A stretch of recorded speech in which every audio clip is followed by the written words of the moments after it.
This episode of Your Mom's House is brought to you by Satva. Go to satva.com/theshit right now to get $225 off the purchase of your next mattress. And welcome. Oh, God, I broke my leg, dude. Sure did. Help! Maybe you heard. I had a little spill. Hi. I'm back in studio. It's good to be back. And the seat next to me is empty this time. Last week, she was here. I was gone. I'm here. She's gone. It's a fun game that we're playing these days. If you didn't hear, I suffered a horrific basketball-related injury that we have in 4K and multiple camera angles that we're debuting on our New Year's Eve live show, Two Bears Live. Bert Kreischer and I are going to be doing it together. We're going to review all the footage because we played together that day with Tristan Jass. And it's going to be the first time I've seen it. And I showed it to a trauma surgeon, and he winced. He was like, "Oh, I don't want to see that again." I was like, "What?" I was like, "This is what you deal with." And he was like, "That's terrible, man. That's terrible." I'm like, what?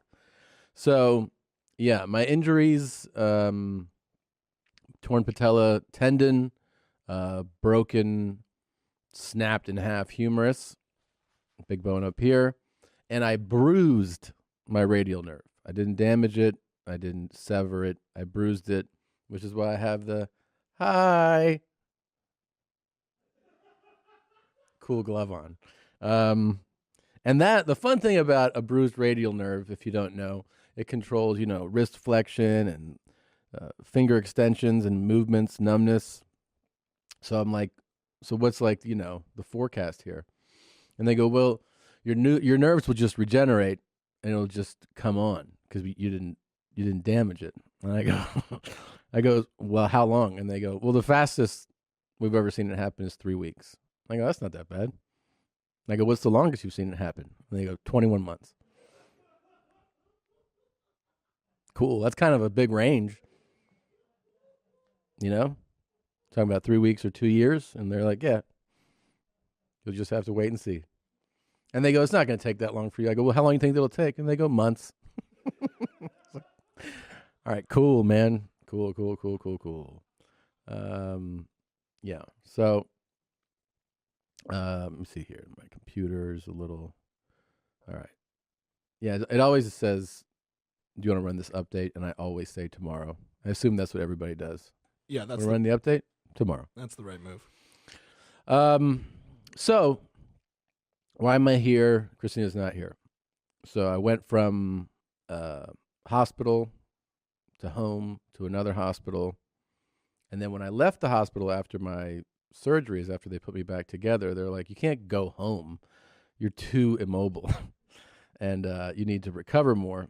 So I went to a rehab and recovery center, that has like machines and therapists and everything. Stayed there for a few weeks to try to get better. That's where I was when I zoomed in on the last episode. Wasn't feeling well for a couple days, but I was also coming off oxys and a lot of tears. Wasn't expecting that. Yep. I was crying a lot. So when I left there, I went home. And as soon as I got home, I was like, I hadn't been home. I got injured December 1st. I get home. Oh my God. It's December. What was it? I can actually tell you because it was pretty close. It was pretty close to Christmas, I think. Yeah, I went home the 19th. Right? Yeah, the 19th I go home. I hadn't been home since the 1st. As soon as I get home, I get a notification that I'm COVID positive. God. I'm having chest pain. So I brought that home, which was a cool feeling. And then I was lucky. My symptoms weren't that bad, I mean, I didn't feel good, but I felt worse before I got home. So by the time I got home, I was like, oh, I don't feel that bad. And they're like, yeah, but you know why you felt kind of shitty? COVID. My symptoms were like diarrhea, achy, fatigue. I was tired. That was it. That was it for me. I brought it home. I gave it to Christina, and her symptoms were even more mild than mine. So she had, I don't know, loss of smell. She was kind of tired one day. That was it. That was it for her. So I waited out my from when my symptoms onset. I waited, 14, 15 days now. I got a negative test result yesterday, so I was able to come in waiting that period of time. She's still in her window because she got it after I initially did, so that's why she's not here. And that's that. What a great month. Now, we have some special... Jesus Christ. We have some special stuff planned for today. We're going to go over some of the all-time greatest top dog calls. Some of them are so far in the archives that they're audio only. A number of them. This before we were shooting with video. One of them, the first one I want to start with, is a legendary call that that really opened people's eyes to who my dad is and what's important to him. I don't even remember. Do you Nadav, when did you listen to the show back that far back or no? I think I started listening to you guys, I want to say mid 200s. Oh, so this is way before. Yeah, like this was always something that I've heard referenced, but I didn't hear it when it first came out. Orlando Airport. The Orlando Airport. Dude, we've had DJs name themselves after this incident. DJ Orlando Airport. Yeah. Yeah, I remember bits of this story, but that's, I don't remember the call, like this call, so this should be fun. By the way, did you miss me? Were you worried about me? Dude, it's been such a crazy month. It has been, right? It's just been one thing after another. I thought you breaking half your body was going to be the only bad thing we needed to figure out around. I know. And then it just kept on piling on. It's a wild month, man. You know the thing that like people keep asking because they'll be like, "Hey, man, it's not that big a deal." Like you break your shit and you heal, and you're like, "Yeah. It isn't that big of a deal." You're right. The thing is that when you have something like this, you realize that it takes hold of your time in a way that then fucks with everybody else's time. That's the part that's like the burden. Because like for the first few weeks, you're like, oh, I'm not in charge of anything. Like people are just telling me, no, just sit here. And then you need assistance to like fucking turn the air conditioning down, like crazy shit like that. And then you're like, at most you can handle is like an email or a phone call for a few minutes. But then you're like, so then I don't have my own time. Then other people who rely on me for time are like, well, you're not available. And that's the part that's like a burden, Right. Yeah, I mean, I remember there were so many different situations where we're like, okay, we're going to set up a Zoom station for you in this location. And then, like, I think we packed and unpacked the same box maybe 5 different times. Yeah. And then we just kept on realizing, like, oh, yeah, this isn't possible. Or like, oh, yeah, we can't really do that feasibly in this type of scenario. It's so great to have you back, though.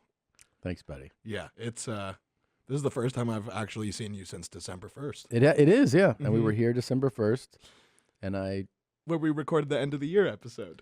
That's right, and I also jumped in the lobby. I remember that, and I remember we were discussing the bet. Yeah, we were discussing bets on whether or not you'd be able to do something or not. Mm-hmm. And then you were like, fuck all y'all. And then you bounced one of the ceiling tiles and you're like, and it's going to stay like that. Yep. And then we got the call later that night. Smart guy.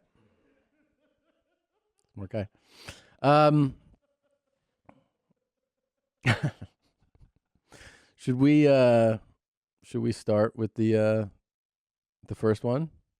Yeah, let's do it. Let's do it. All right. So this is from episode 45 of Your Mom's House. This is my dad with the Orlando shit story. This will be a rush down memory lane for me, too, because I do not remember how this played out really at all. And all day, you ever have one of those days where you just fart all day? You just can't get out of it? Yes, I've had days like that. Don't you love how sincere he is? He's so sincere. Yes. He's like, I have had days like that, buddy. I do know that. Yeah. Oh, I had it, I had one, and, I You went turn to the that other... down? You turn down the background? This is my life, by the way, with my father. Every phone call, every time I ever, or even if he calls me, there's a full volume television in the background, and I go, can you please turn that down? Every time. What's he watching? American Idol? It's always whatever. It's news. It's a game. He's like, oh, yeah, hold on a second, buddy. Yeah. Always. Yeah. I went to John the other day, and I had like 3 false alarms. I thought I was going to do a dump, and what I had was these big kind of like gas bombs. Yeah. He went to John's. To the John, he meant to say, yeah. Yeah. Nothing came out. It's kind of relieving, but it's disappointing at the same time, right? Yeah, as much as I enjoy taking a shit, which I really do, it's at my age, it's almost like a sexual experience. And then you have, and you go, oh, shoot. That was him expressing, oh, shoot, is the expressing disappointment.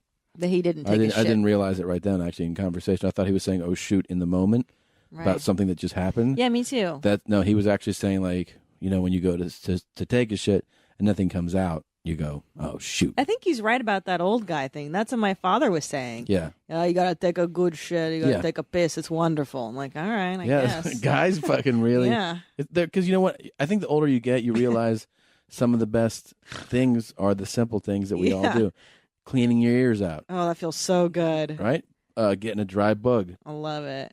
Dragging it out, flicking it. You're just thankful to be able to take a shit. I Yeah. guess. And shit is such a relief. And you're like, oh, It's man. the best, dude. And then you have, and you go, oh, shoot. See, he's just. And then you come back, and all of a sudden you feel that urge again.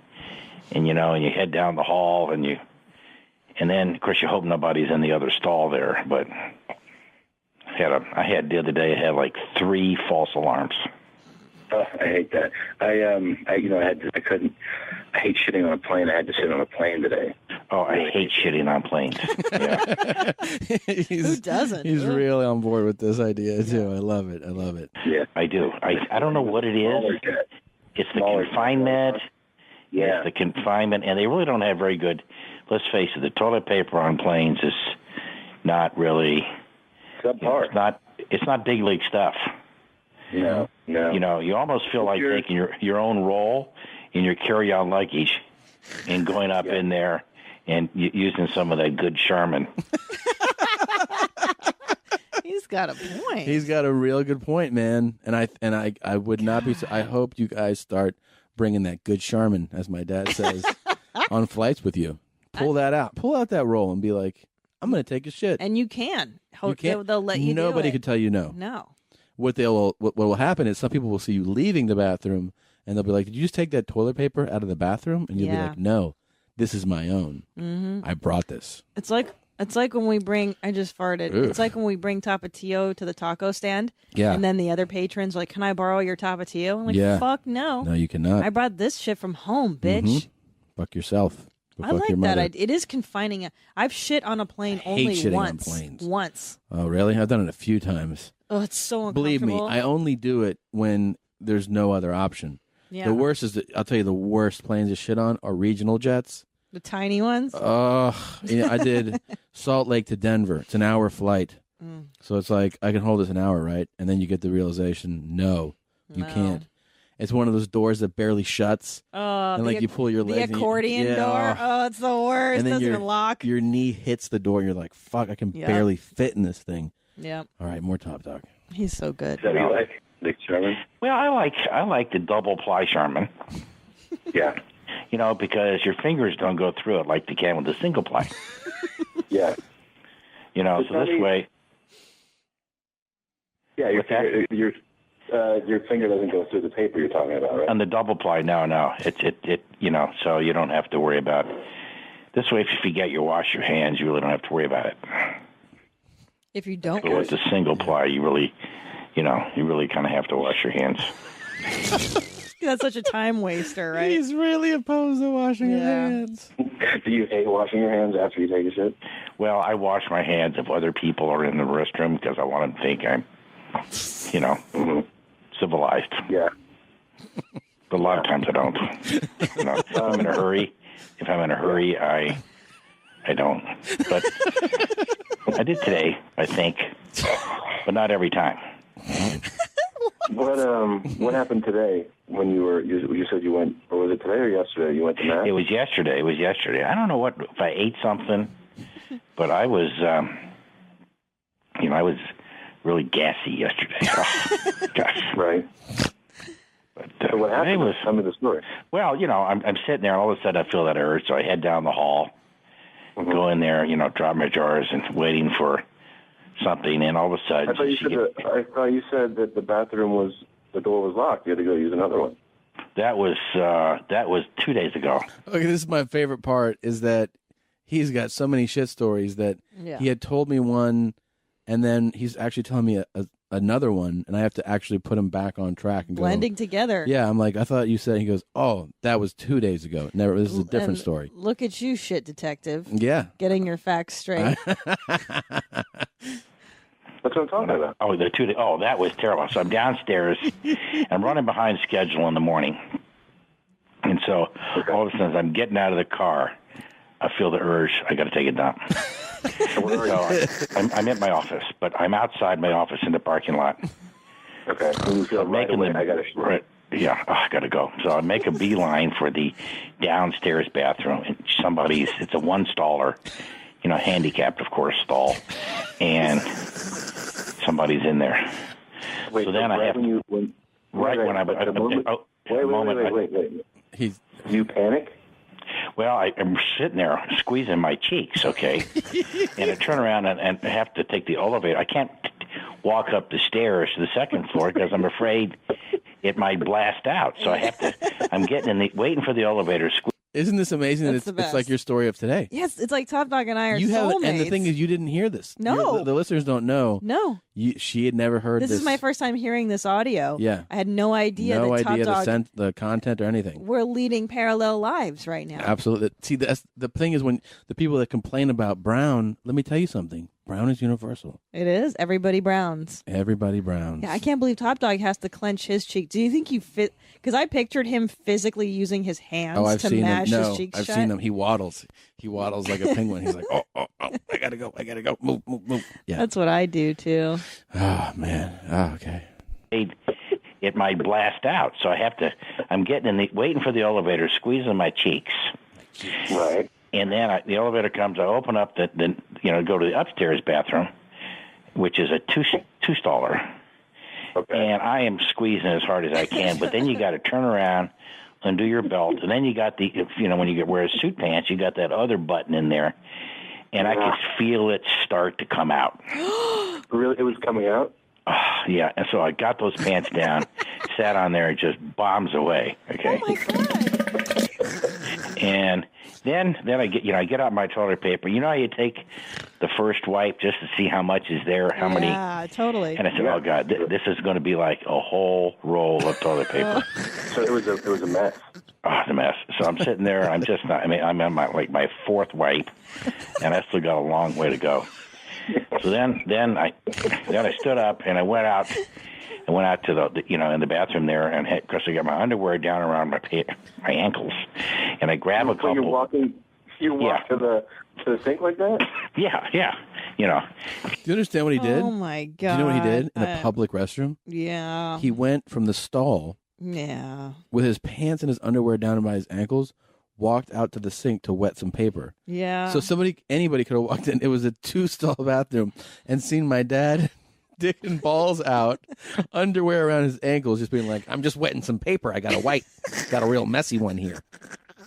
But for some reason, if you walked in on Top Dog doing that, you'd be like, all right, man. No, you'd get it. Yeah, it wouldn't even faze me. I'd be like, yeah. He's you like, do that. real messy in here. Yeah. Totally. Because I needed to. I hadn't finished cleaning, so I got a couple of those towels, those paper towels, and I wetted them up. And then I cleaned off. And then, of course, you want to make sure you had black underwear on. This is crazy. You don't know whether you got any. This is so crazy. I'm just preparing you. If you're like of, an uneasy stomach, if you can't handle extremes, real shit, real talk, real brown talk, you might want to tune out with what he's about to say. Stuff on your underwear. Yeah. So I kind of bent over and sniffed my underwear, and it was clean, so it was good to go. You really sniffed your underwear? Sure, because I wanted to make sure if I got any. I couldn't tell because there was black underwear on. Oh my God! Usually, if it's white underwear, you can see whether you got something on it. Oh. How often do you do that? How often do you smell your underwear? Well, it depends. Yeah. I mean, sometimes I forget because a lot of my underwear I just kind of throw on the floor of the house. Yeah. So sometimes I don't really do that very much. I really don't do that very much because I had with black underwear, you can tell with white underwear whether you got any sunset in the pants, so to speak. You see that brown. But you can't. This is the trouble with black underwear. Yeah. That is. So, this was a big load that you let off, though, it sounds like, huh? Oh, yeah, it was. It was breakfast. Now, and lunch. what would have happened? Let's say you had gone to the second bathroom and the door was locked. What would have happened then? It could have been ugly. You would have shit your pants? Ooh. I don't think I could have held it. I think it would have been, yeah. It actually happened in the Orlando airport once. You shit your pants? A little bit, yeah.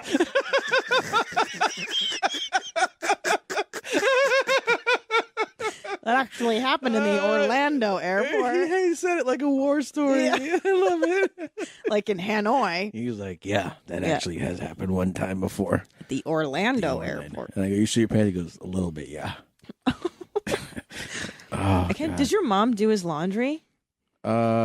Yeah. Dude, she has to see the skitter. She sees a lot of brown and yellow, for sure. Oh, dude, that's so fucked up. Yeah. No wonder she probably buys him the black ones because she's like, I cannot look at your white. Hey, you're brown, yellow. Yeah. I think it would have been, yeah.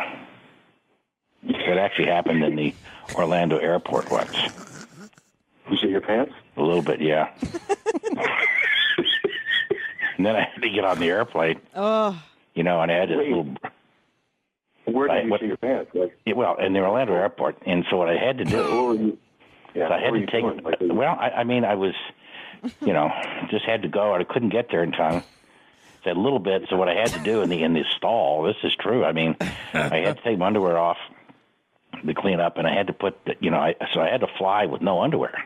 Oh, my God. That's not fun. I did. I had a little bit of a stain in my khaki slacks, but I had no other, I checked my luggage. So, I was thinking the poor person that sat in my seat after I sat in it, had no idea what they were in for. Oh, God. Oh, I'm about to throw up. Man. Yeah, I actually was like, hey, where's this Orlando airport story coming? I didn't realize it was at the tail end of that. Right. But yeah, that's quite the story, Dad.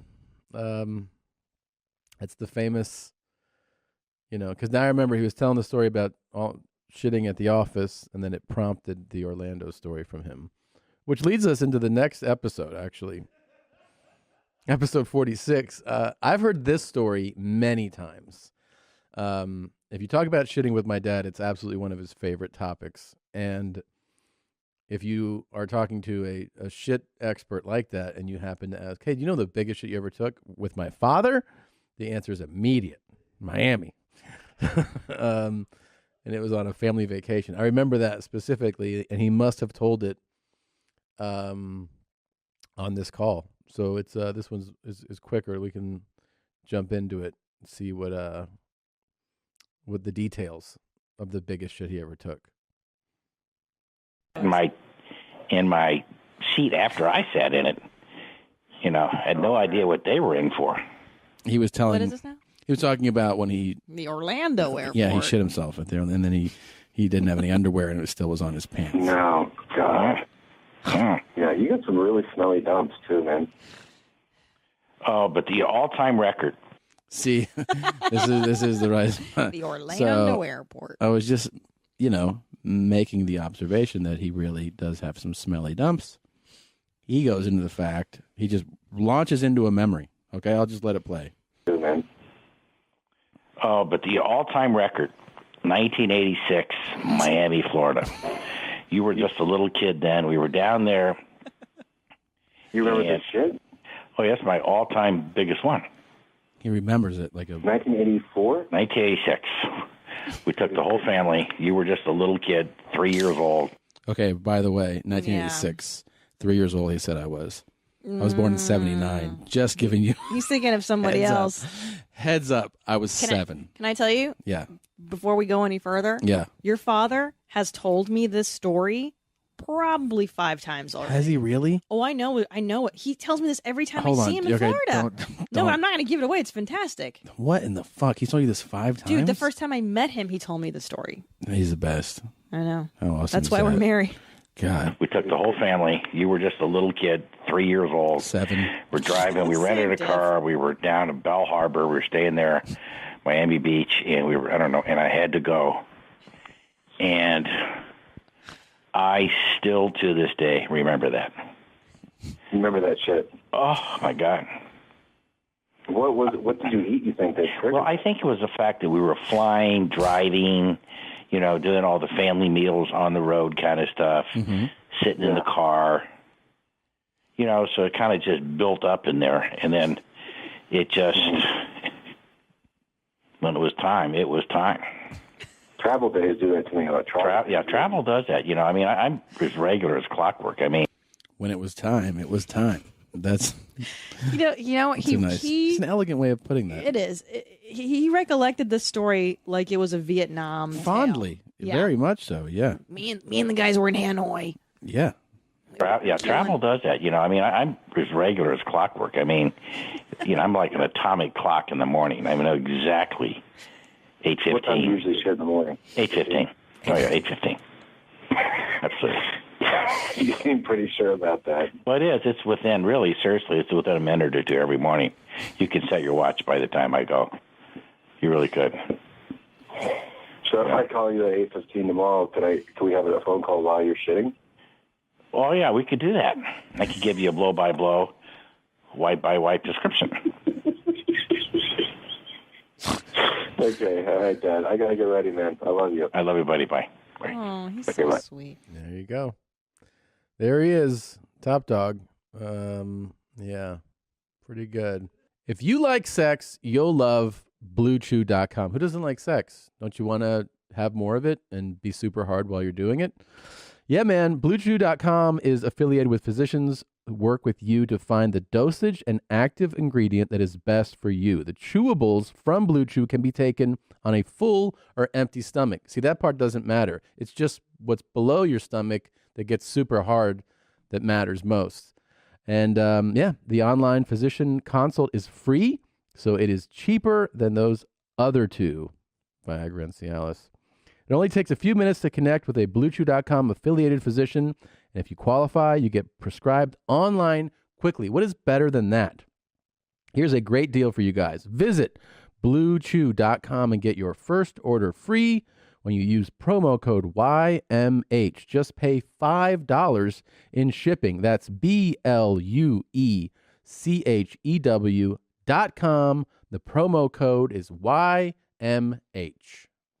This episode of Your Mom's House is brought to you by Mercari. We all have extra stuff lying around or hidden away in a closet that isn't being used anymore. A lot of it is probably in great condition, and someone else could get a ton of use out of it.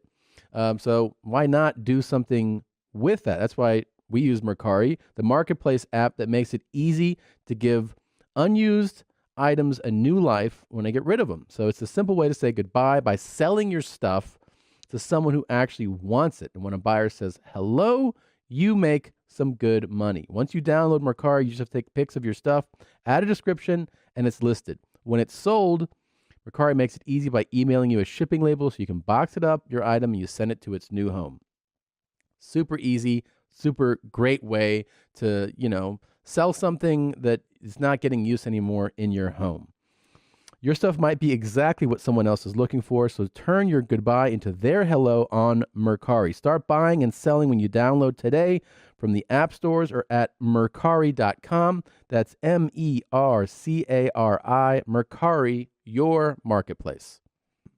So yeah, those are two of his all-time classic stories, the Orlando airport and the Miami record-setting shit that he knows happened in 1986 and he often fondly recalls. Was your dad like that by chance? Did your dad tell shit stories? He didn't really tell us stories of memorable shits. No. But it was like he did have an open door policy when he shot. He did? Mm-hmm.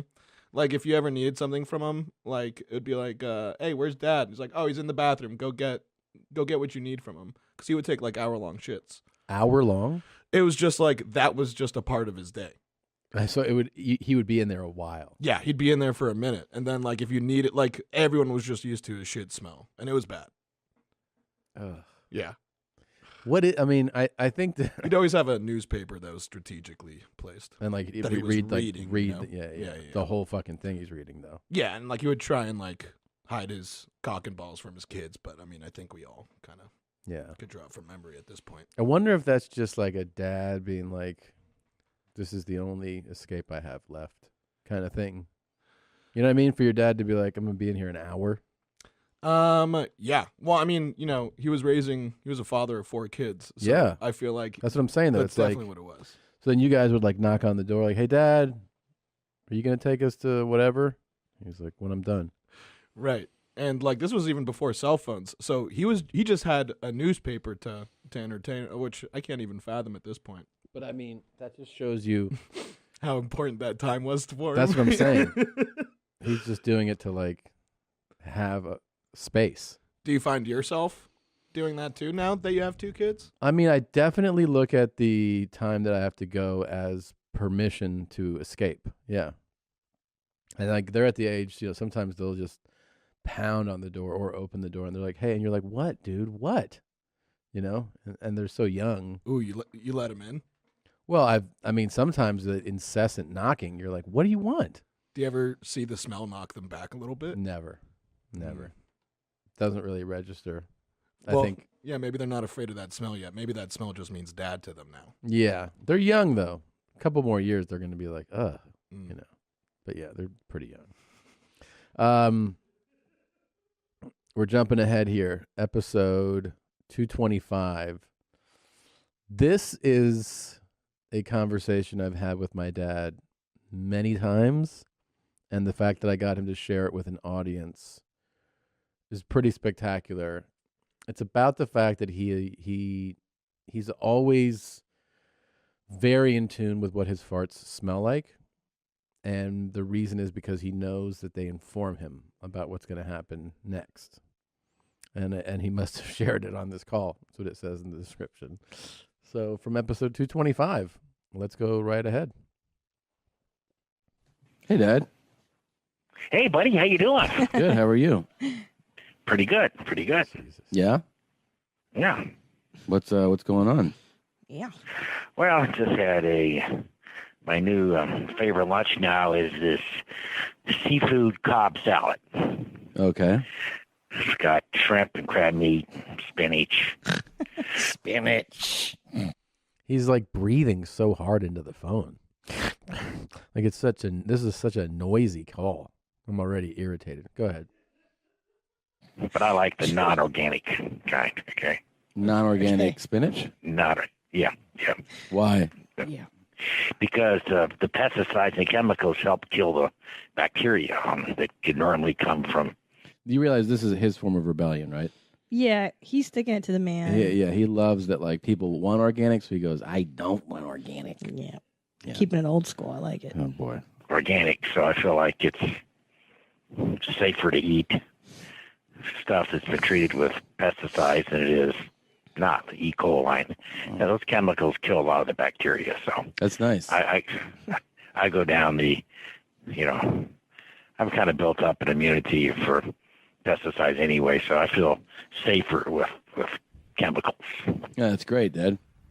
It's good. That's really good. And save money too, because all that organic shit costs. God, it's expensive. And now when your sister comes home, of course you have, everything's organic in the house but the grass. Okay, right. Because she's into all that modern, stuff. But a lot of heavy breathing going on. It's been like 10 years since I've heard. It's the breathing. The fucking breathing is making me insane. I don't know if I can get through this call. We haven't even gotten to any of the face button mashings yet. Remember that? Yes. But the breathing used to really irritate me. So my dad, I used to call him at his office, when he was working. And every time I'd be like, hey, Dad. He'd go, yeah. And I go, hey, after I go, do you mind not breathing into the phone? He goes, it's how I breathe. And I go, but you know that you're breathing into the mouthpiece. You hear it. If you're talking on a phone, like an office phone, and you breathe into the mouthpiece, you hear the air. He's like, it's just how I breathe. God damn it, dude. All right, go ahead. Sorry. Hear me say it?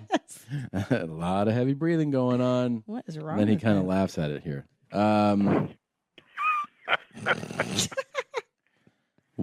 So you told me last week that you farted on the way to work, and then you knew what kind of shit you were going to take. I did. If you get to know your farts over, if you think about how many shits I've taken in my life, we're talking, well over 100,000. Okay, so you get to know.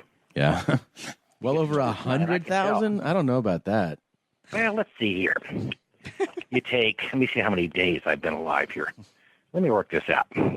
That's a good point. Okay. Yeah. So you figure 365 times 67. I've been alive 24,455 days. Yeah. And I probably, counting a child, 4 shits a day, probably, that's 97,000. So I'm probably coming up on my, the next year or two, my 100,000 shit. Okay.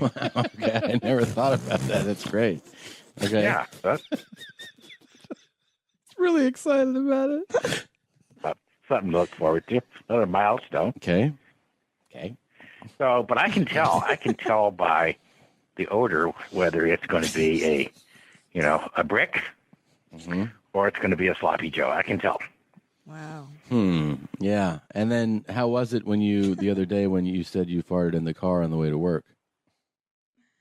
It was a 6. I knew it was going to be a 6. You knew it was. Oh yeah, absolutely. Yeah. How did you know? I just know the smell, and I know each level has its own unique.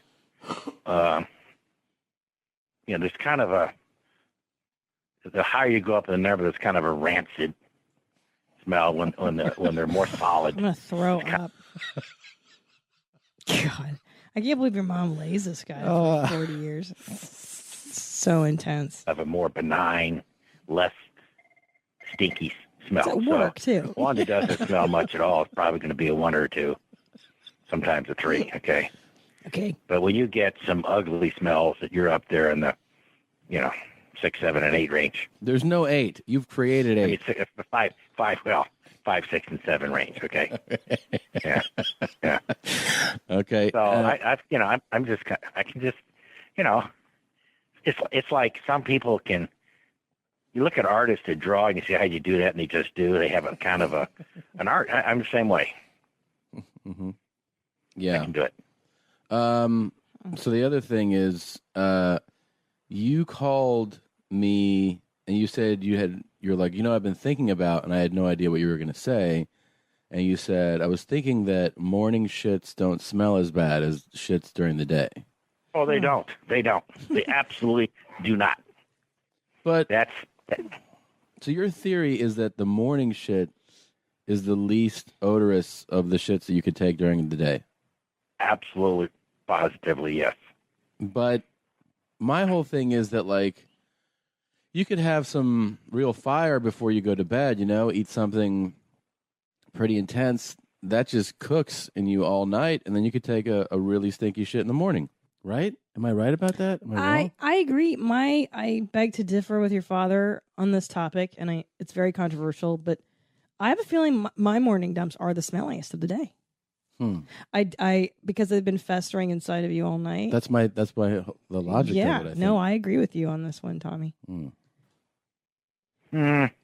Well, I generally don't eat something with fire before I go to bed. Well, I don't mean fire as in spice. I just mean that, like, Yeah, something. but I think it takes longer cuts time. me off. Remember, what you had at dinner time, it takes a while. It depends on how fast your digestive process is. But, for the most part, there's stuff that's, in the assembly line before, if I have something late at night, there's a lot of stuff that are coming to the end of the train station. See what I mean? So I still... Metaphor today. See what I mean? Metaphor, When I talked Rich. about how you sitting there and the first words out of your mouth is, you know what I'm saying? You know what I mean? No, the hell we don't. You ain't say anything yet. I don't know what you're saying, and I don't know what you I mean. don't know what you mean. More fart talk, top dog. Still think that that probably wouldn't apply to me. Okay, so you're saying for you, mornings are not as bad. Oh, mornings are fairly benign, yeah. Yeah, if I'm going to go, I'll have one, sometimes the early afternoon ones, or sometimes the early evening ones too can be, for some reason that's a period sometimes when I can, the time that I farted in the movie theater and the whole row behind me moved. I told you about that. Yeah. I'm serious. They just got up and left. Okay, it was... Dad. He's so proud. I've left the movies with you before. That's true. That's true. Yeah. You have. Yeah. I remember that. Yeah, because Yeah, you looked at me. Yeah. But you came back. You did come back after, Yeah. came back. I did come back, but I drove that night, so you came back. I've left hotel rooms that you were in before. Yes. I've seen you go down to downstairs to, whatever, just kind of get some air outside. And yeah, but if you're in a good hotel that's got a good ventilation system, that stuff clears out pretty fast. Not true. Not with him. No way. Not with dad shits. No, dad farts and dad shits are a whole other level. Dads are full of bad smells. There's dad mouth. All dad mouths are disgusting. Horrific. Dad farts linger. Dad shits. Dude, my dad takes those morning dumps. The whole fucking house smells like his shit. Yeah. It doesn't go away. Kolbas and beer. Beer, yeah. kolbas sausage, rantotouche. I mean... Oof, that's a rancid shit. Yeah, of course. You can smell it. It probably wakes you up. You're Dude. in bed like, what is that? It would drift when I was in high school from under the bathroom. I would smell it into my bedroom. The waft, the smell. Of course, dude. Dads are the grossest human beings. Oh, all right. Something to keep in mind. Yep. Yep. I'm all excited about planning our trip to Canada next summer. This is a big thing he's been on. He wants to go on a fishing trip. Oh, yeah? Where are you guys going to go? I don't know. Somewhere in Canada. Yeah, that'll be fun. We'll have a good time. Yeah, go up there and that's way up there. But I figure if I don't do it now, we'll never do it. That's true. So we'll definitely do that. We'll definitely do and that. It's something that we'll see some bears. Well, two of you. Mm-hmm. And Canada is a pretty country. Yeah, it's beautiful. I love going up there. It really is. It's amazing how attractive and diverse Canada is from the east and the west. Hopefully, when we're up in Canada, we'll see some road beef too. You know what I mean?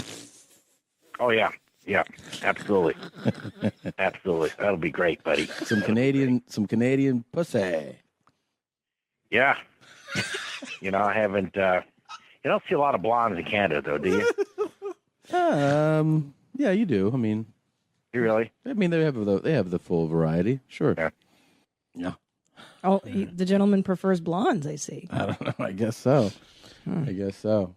Yep, like father, Not, like son. not too many in Vietnam when he was there. Must have been a dry, It's not a fun time. dry time for him. Blonde's over there. Shit, buddy. By the way, this reminds me. So many people think I'm saying road beef all the time. It's road beef, B-E-A-V-E, beaver, road Right. beef, And not road beef. the funniest thing about the call and you saying road beef is I could have sworn Top Dog heard that and it didn't register, but he just tried to play it off. Right. And then later on circles back, he's like, "Oh yeah, I'd love to see some Canadian blonde." So it's like, oh, he read you 100%.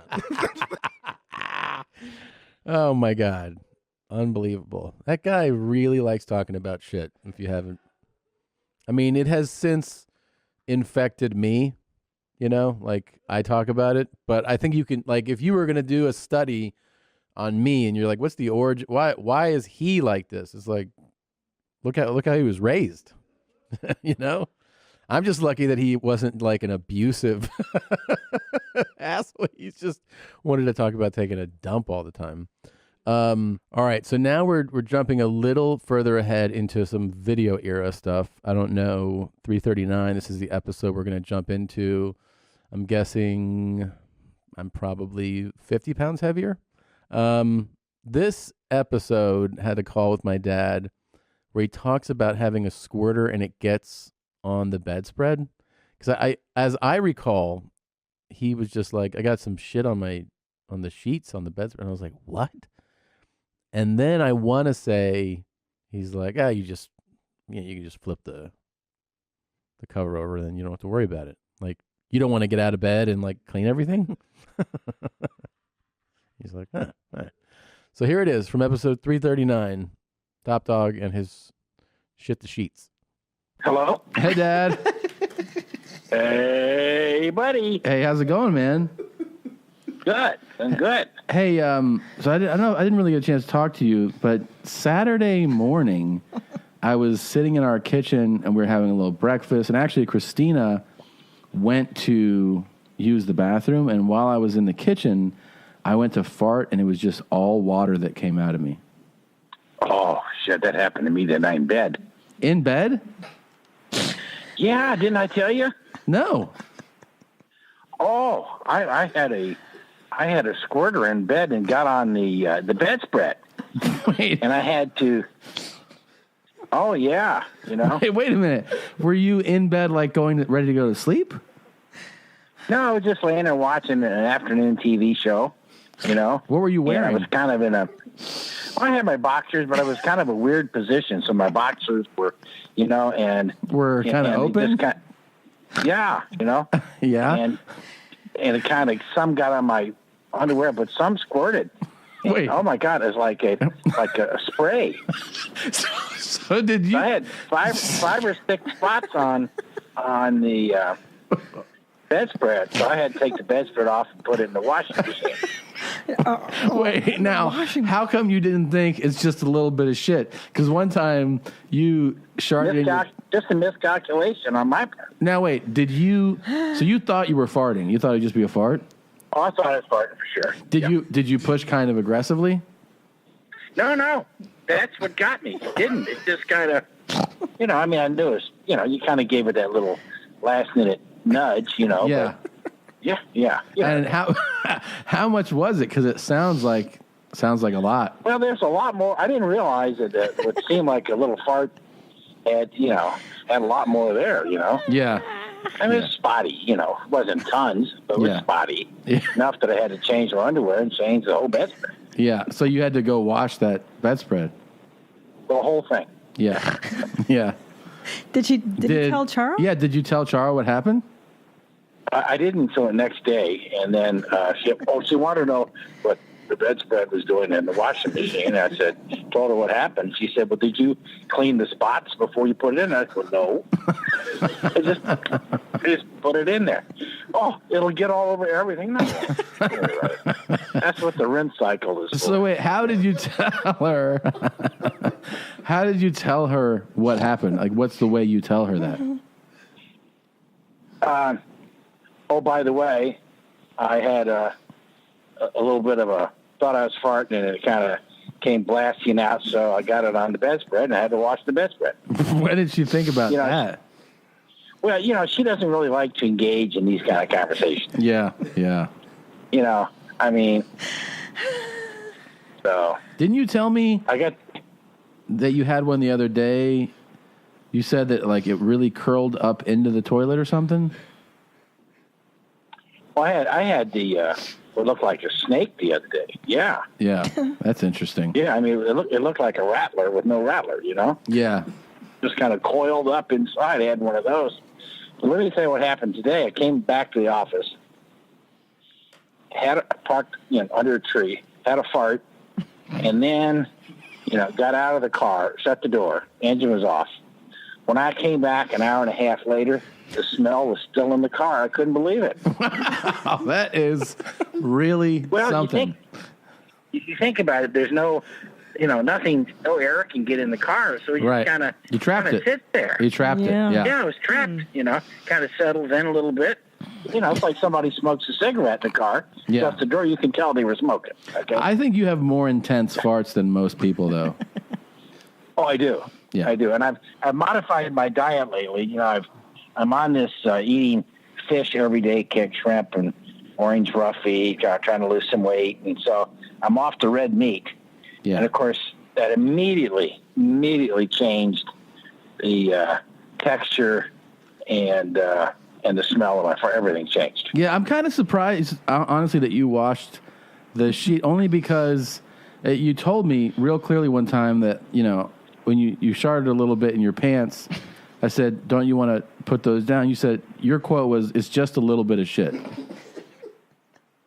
Well, your mother has to sleep on the bed, Fred. Oh, and there okay. was a spot there. So you wouldn't... I mean, I couldn't... If you were alone, you wouldn't have washed it? I'd have just would have folded the bedspread over and covered it up, okay? This way, nobody could tell, okay? Yeah, because you have also... you have, like, the... if you're going to work out, you have kind of that underwear policy where even if it has a little brown streak, you can put them inside out, right? Yeah, well, I do that. Yeah, sure. But don't you think that's kind of gross? Well, no, because I'm an environmentalist. I'm trying to, trying to save on water, Because I saw a chocolate stain on one, and you just put them inside out. Oh, God. That's true. I've done that before. Yeah. Because I'm too lazy to just get it. Besides, when you go to the gym, it's going to get dirty and everything, so you might as well just go all the way. Do you know what level of barbarian you are for doing that? Like, that is really, really horrendous. Does Charo know that? No. Does Charo know you do that? No. No. Now, there's certain things, this business where you need to tell your wife, we're in love, we're going to share everything with each other. Yeah. But some things the guys just don't want to share with women, and it's not about other women, let me tell you. Yeah, I mean, I got to say, though, nothing excites me more than the possibility of Mom hearing that story. Just to see her level of disgust would be hilarious. It would be amazing. Really amazing. No, she'll say something. She actually said one time, I don't know where I met you. That's hilarious, man. Do you remember your movie theater fart? Oh, it was one of my proudest moments. Was that, you think, a meat-related fart? I think it was just eating a lot of stuff. Probably, I think it was a holiday fart because, yeah, those are real. A lot of holiday food. And, the people were, it's in the AMC theater. People sitting right behind me, let one go. I mean, they picked up and moved 5 seats over. Yeah. No kidding. Not exaggerating with this one. Yeah. Not exaggerating. That's, yeah. That's kind of gave it that, little another notch in my belt look, you know what I mean? Mm-hmm. Yeah. It was really something. Well, look, that I'll give you a call a little bit later, okay? Okay, buddy. You take care. All right. Bye. Bye. You don't want to do what I have to do, which is shave my head every few days. That's why I look like this, because I waited. I waited when I should have acted. I don't want you to be the same position that I'm in. 66% of men start to lose their hair by age 35, and once you've started notice thinning hair, it can be too late. Is that hairline slowly starting to move backwards? Any bald spots yet? The best way to prevent more hair loss is to do something about it while you still have some. Go to forhims.com, a one-stop shop for hair loss, skincare, and sexual wellness for men. It's time to write a new chapter, one in which you have hair. There are no snake oil pills or gas station supplements. These are prescription solutions backed by science. No more awkward in-person doctor visits or long pharmacy lines. Today, Hims is giving you their best offer yet. If you're not happy with your results after 90 days, Hims will give you a full refund. And right now, our listeners can get their first visit absolutely free. Go to forhims.com/mom. That's forhims.com/mom. Prescription products require an online consultation with a healthcare provider who will determine if prescription is appropriate. Restrictions apply. See website for full details and important safety information. Remember, that's forhims.com/mom. Hey, it's a new year. Finally, so let's try to start it off right. If trying to save some extra cash is on your mind, think about reshopping your home and auto insurance rates with Policy Genius. You could save up to $1,055 per year with help from their licensed experts. Think about what you could do with the money you save. You could invest it, buy something, put it in a savings account, whatever you want. The possibilities are endless. Here's how it works. First, you head over to policygenius.com. Answer a few quick questions about yourself and your property, then Policy Genius does the rest. They'll compare rates from over 30 top insurers, from Progressive to Nationwide. They find you the lowest quotes, and their licensed experts will look at the best ways to maximize your savings, including bundling your home and auto policies. If they find a better rate than what you're currently paying, they will get you switched for free. That's the kind of service that has earned Policy Genius a 5-star rating across 1,600 reviews. If you're a homeowner, make 2021 the year you save up to $1,055 by simply reshopping your home and auto insurance.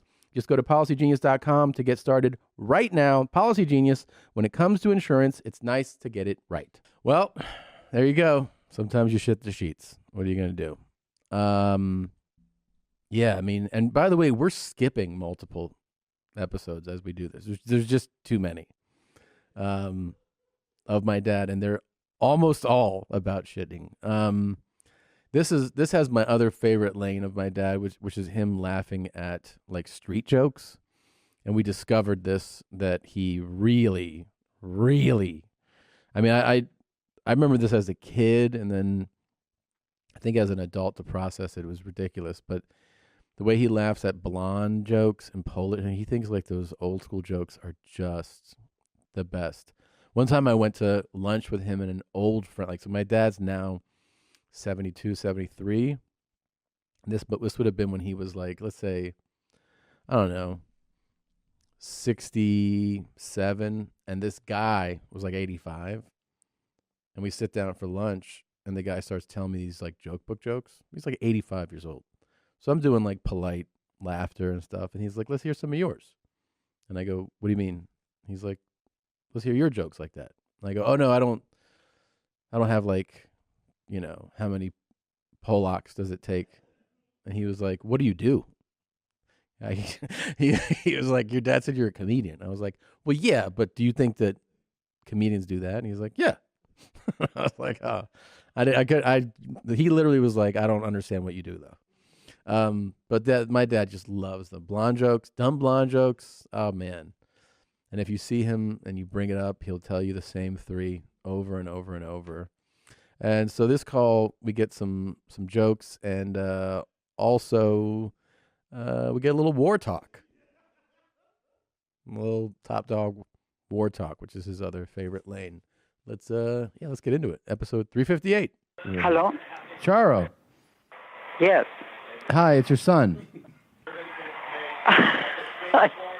This is the funniest thing. Your father was going to answer. I said, Tom, I want to block that call, so let me answer. I was the salesman, and because I saw 212, I said, hello, Charo. Tommy, I will almost block you. Oh, I'm glad you didn't. Tommy was Tommy. Tom. Hey, can you turn down that TV for a second? Daddy, can you turn on your TV? Hey, I need to ask Dad something real quick. Can you pass him the phone? Do you mind? Okay, hold on. Okay, thanks. It's so loud. Why is it so loud? Hey, buddy. Hey, what's up, Dad? Oh, just sitting there watching the Olympics. Yeah, good time? Having fun?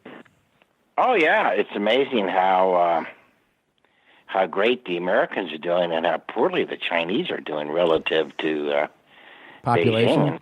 Yeah. Well, but yeah, they did pretty. The Chinese did really well in when they had the Olympics there. But I haven't seen They're much. cheaters, is what you're saying, right? Well, I think the cheaters really turned out to be the Russians. They banned 100 and some odd Russians. Yeah. The entire weightlifting team, and all but I think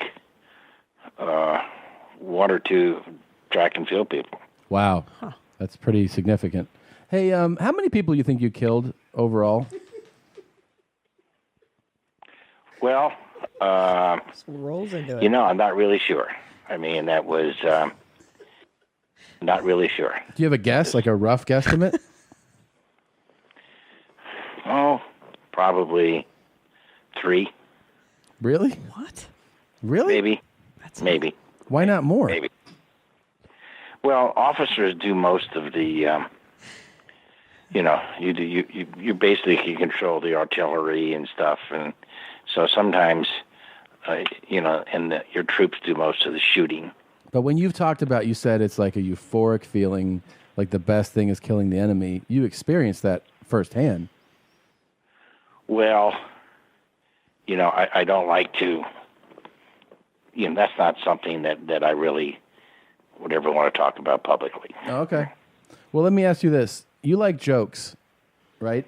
I love jokes. Okay. So I wanted to read some jokes to you and you tell me what you think of these jokes. Okay. How can you tell when a blonde sends you a fax? I love blonde jokes, by the way. I don't know. It has a stamp on it. I love it.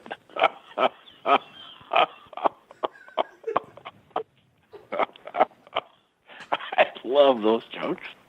Oh my God, I love blonde jokes. Okay. How can you tell if a blonde has been using your computer? I don't know. There's whiteout all over the monitor.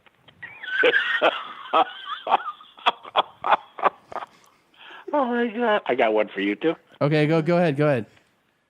Okay, this blonde is sitting at a bar in Chicago watching they have one of these bars where they had the TV behind the bar. And there's some guy up on the ledge getting ready to jump. So this guy sits down next to her.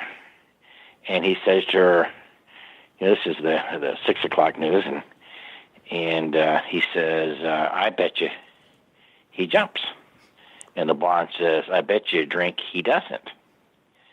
And all of a sudden, the guy jumps. And so the blonde says, I guess I owe you $20. And he said, no, I really can't take the money because I saw it on the 5 o'clock news. And the blonde says, so did I, but I thought he might change his mind.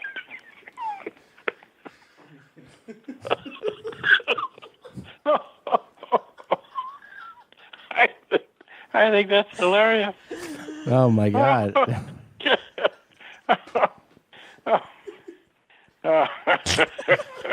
think that's so funny. Can you imagine? Yeah. Seriously. Yeah, that's funny. How do you drown a blonde? Have her stand in the shower for a long time. No. I don't know. I'm just guessing. I don't know. Okay. You just go how? You put a scratch and sniff sticker at the bottom of the pool.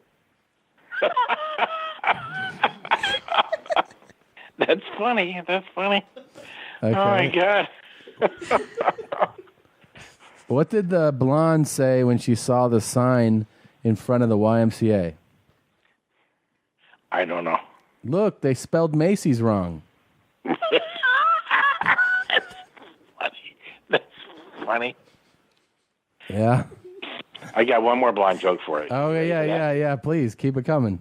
Okay, so this blonde, she was going to go from New York to Europe, to London. Yeah. So she just climbed on board and she sat in first class without a first class ticket. And the steward says, I'm sorry, miss, but you're not allowed. You have to go back in coach. She says, I'm blonde, I'm beautiful, and I'm going to London in first class. Well, the stewardess never had anybody talk to her like that, so she went to get the co-pilot. The co-pilot came out and said, Miss, you got to go to the back of the coach with everybody else. You don't have first-class ticket. She goes, I'm blonde, I'm beautiful, and very busty, as you can see. I'm going to London in first class. Well, the co-pilot, he didn't know what to do. So he goes up and tells the captain. The captain says, don't worry, I speak blonde. The captain goes back, whispers something into her ear. She pops up and runs back in the coach. And the other said, what did you say to her? I told her that only coach is going to London.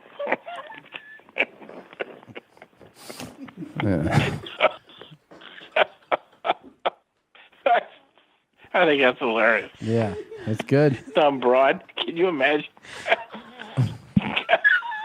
So stupid. Figure out. Takes the airplane, kind of divides itself here. I mean, how dumb can you get? Yeah. It's really funny. Actually, I love that joke. Yeah, that's a good Sometimes joke. Sometimes I just tell jokes to myself to make myself laugh. Oh my God! Really? Oh yeah, yeah. Seriously? Yeah. Oh yeah, yeah. Man, that's a lot of. I can see a broad doing that though. You know. I could. Yeah. The other kind of jokes I like Polish jokes. Yeah. Oh, who doesn't? Yeah, sure.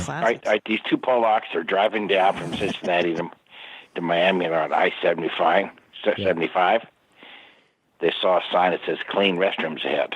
Yeah. So the time they got to Miami, they cleaned 150. It's funny, actually. That's good. Never heard That's that good. Hey, you know what the world's shortest book is? What? Polish War Hero. Oh yeah, I've heard that one. Yep. The Hungarians used to know with the Russians. Why do blondes wear panties? I have no idea. To keep their ankles warm.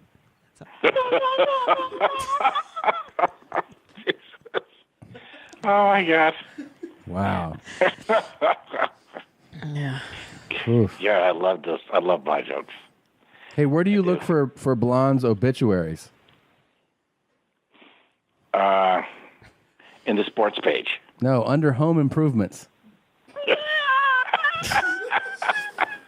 Oh, that's good.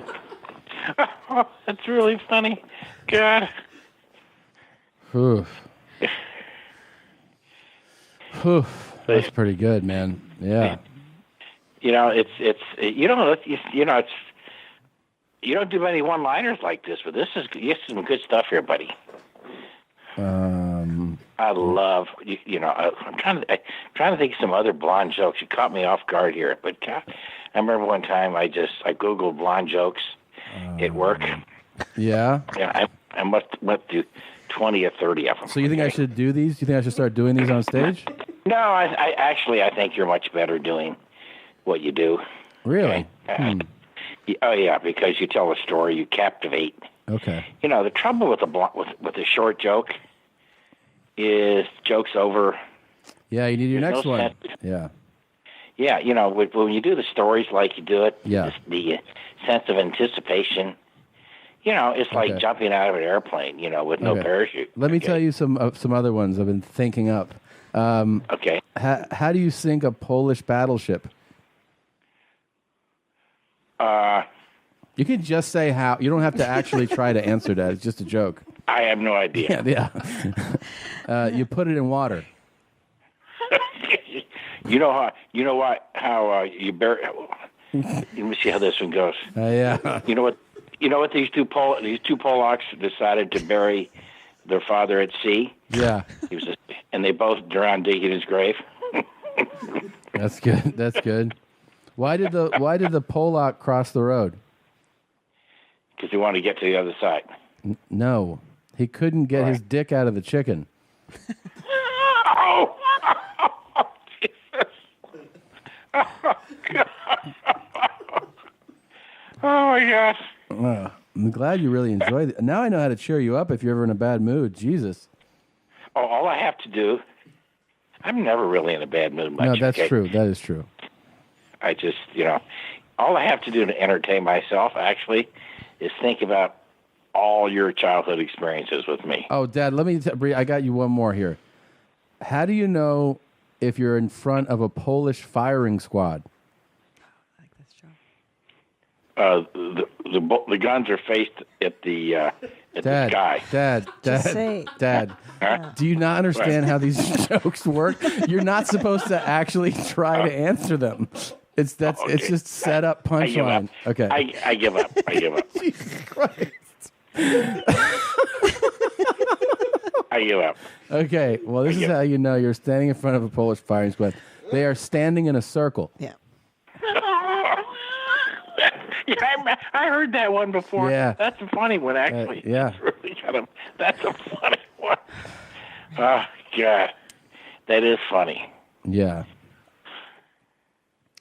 Whew. How do you get a Polak out of a bathtub? I don't know. You throw in a bar of soap.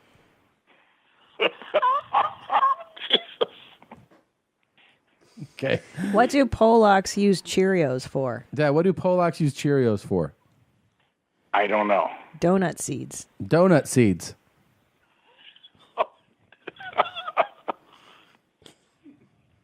Oh, my God. I love it. Trying to think if I can think of another. Oh, I got a joke. good one for you. It's an Olympic theme. Okay. one. What do Polacks do with all their gold medals? They don't have any. No. What? Again, it's just set up a joke. I don't know. Okay, they go home and get them bronzed. That's funny. That's funny. That's funny. Yeah. That's funny. All right. Oh, my God. This is one of the best conversations of my life. I love just laughing, Tommy. I know, Dad. I'm I glad do. you enjoyed it. All right, I'll give you a call here in a little bit, okay? I got to run for a minute. Okay, buddy. Okay, Buddy, all right, love you guys. all right, Bye. bye-bye. Amazing guy. I love him. So happy that makes him so happy. All right, we're going to jump to an episode now, 464, that has a prank call. So this isn't a call with my father, but it's a call that the great Fart Simpson, who has done amazing. We've shown you how amazing this guy. He's so talented. So here's a prank call that Fart Simpson did with Top Dog as the caller. So let's listen to it. Which corner is the Geo? Hey man, my name's Tug. Do you have a second? I need to ask you a few questions. What's your question there? What kind of material you guys use over there for your truck nuts? I'm not following you. It says on here urethane and polysulfide. Is that good to put on skin? You know, I couldn't tell you because I don't do that. Yep. You know, I don't know what they're made out of. Let me see if it even tells me in my computer system. All right. But those truck nuts, I could, it's hard to say. But let's see here. I'm here in my own garage trying to make my custom truck nuts. And my daddy's about to pass away. He don't got too much longer to live. Mm-hmm. He's always been a big fan of truck nuts. Yeah. And I figured the best way to commemorate him and to remember what an awesome man he was to just get a nice casting of his balls. Right. Well, I'm not sure. Put you on speakerphone. I got my hands full over here. This is my dad, Top Dog. Hey, buddy. It's Top Dog. How you doing? I'm doing fantastic. Can I bring up a question here that I have on my mind? Boobs. G-boobs are really gigantic. If you Google G-boobs, you'll find some big boobs, okay? If there's anything my daddy likes more than truck nuts, it'd be G-size sloppers. Those are very rare.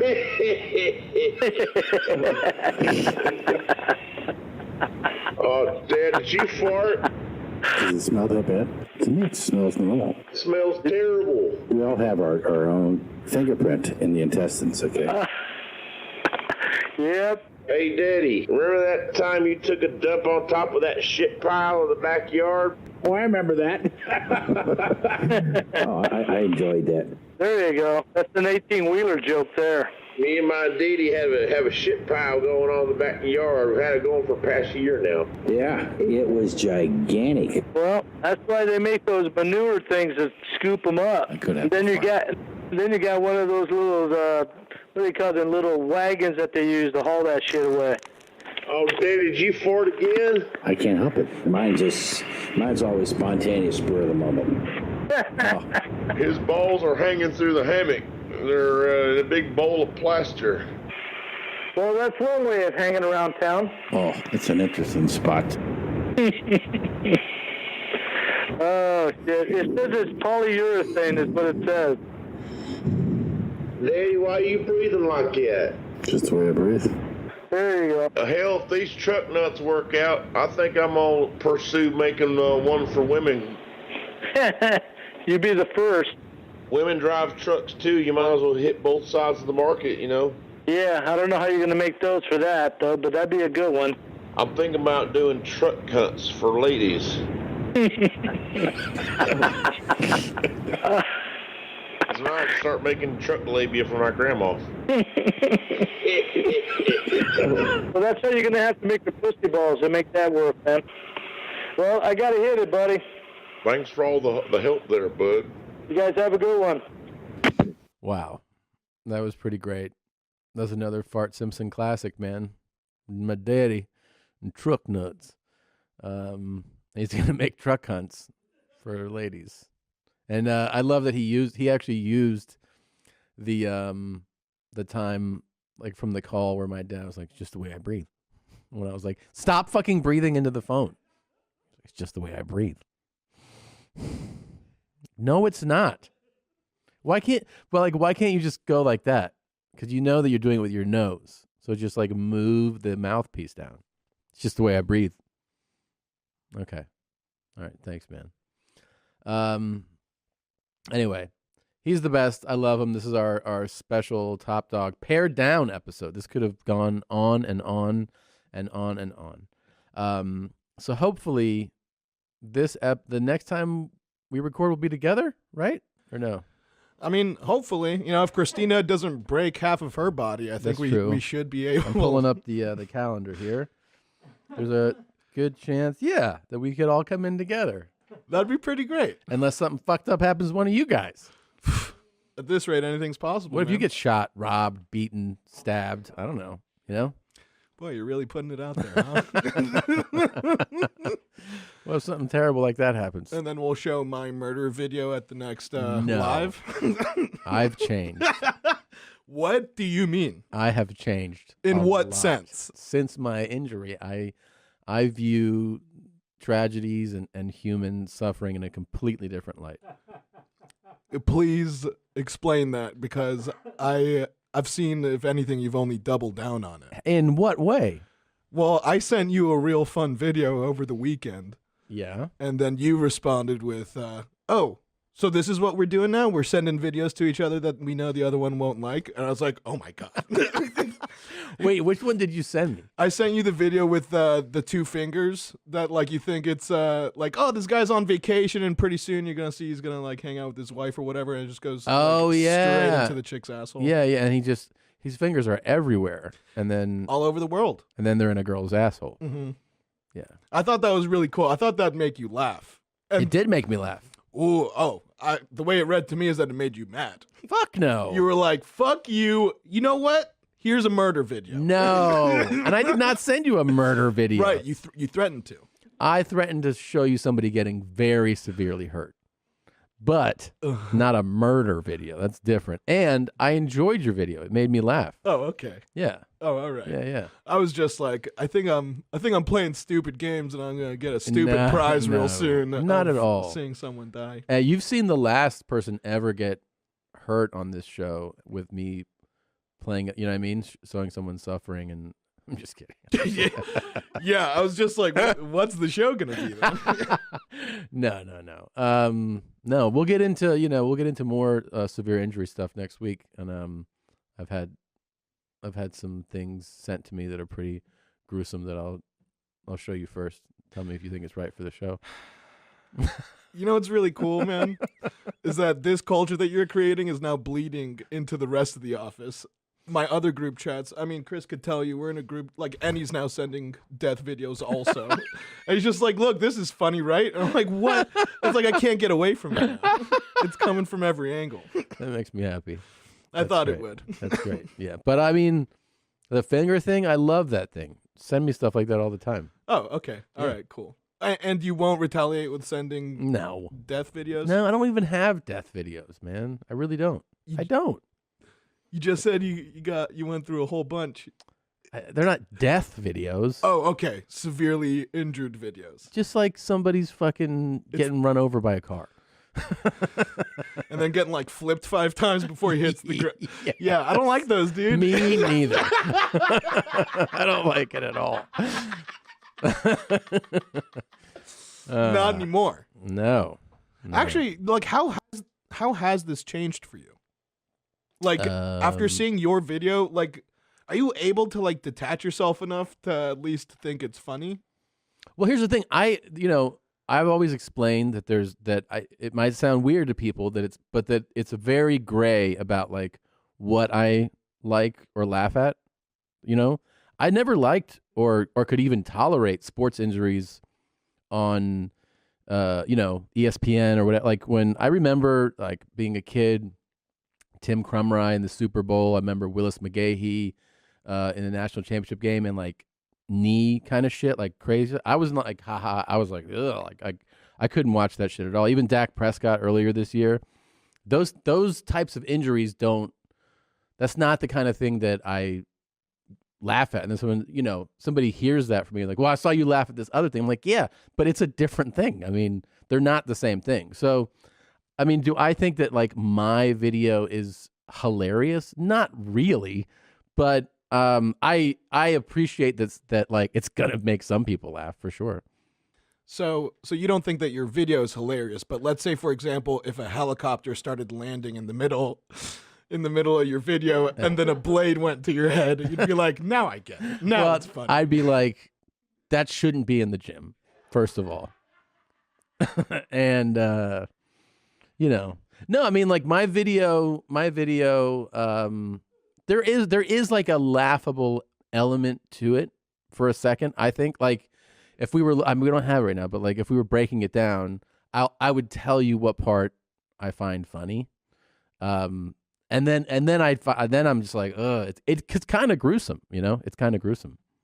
So half your body bending in the wrong direction. There's a part of it that I think is particularly gruesome, but again, like I appreciate that might be someone's favorite thing. They might laugh. I mean, I know it's going to get so many meme treatments and like, funny videos made from it. Like it's just going to happen.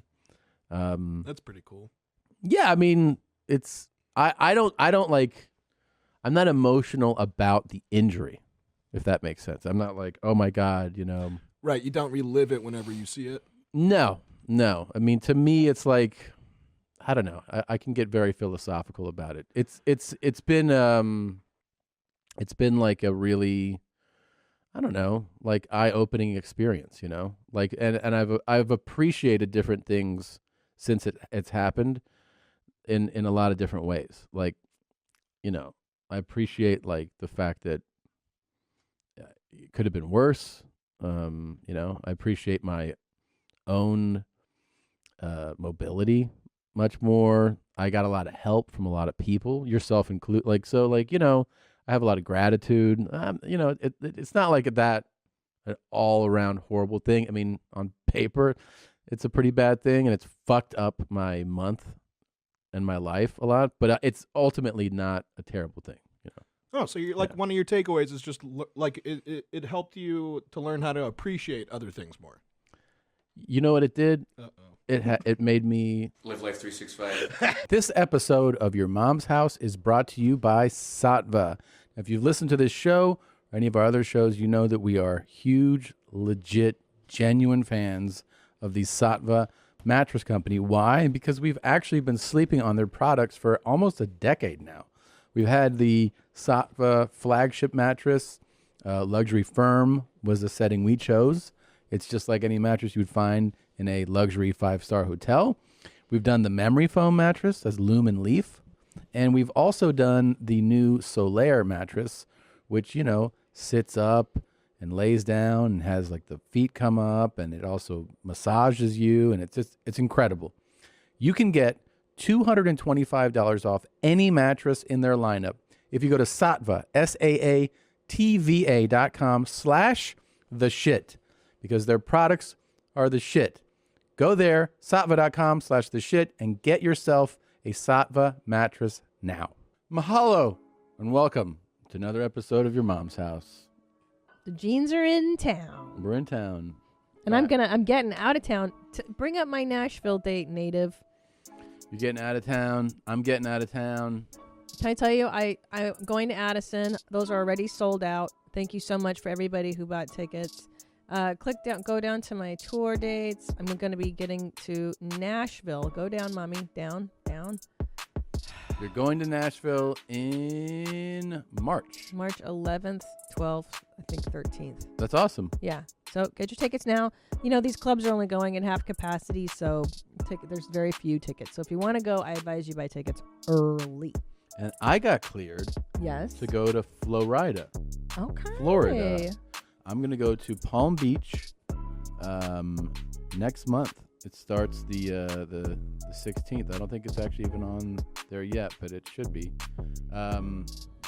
Yeah, so February. That's how you say it, right? 16, 17, 18, 19. I'm doing the Palm Beach Improv. And then I got a college gig, and I got cleared to do it. I took my glove off today to show you. Oh, that's my a hand big went up. deal. Also, I added a show in Addison Thursday night. So we just added that show. There you go. So you can buy that now. There you go, and there you go. So we're going back on the road. Let me see it. I'm so happy. You're doing great. Yeah, it's getting better. It's getting better. They told me your nerves regenerate 1 millimeter a day. 1 millimeter a day. 1 millimeter a day. So it's tiny. It takes a while for this shit to come back on, but it is getting better.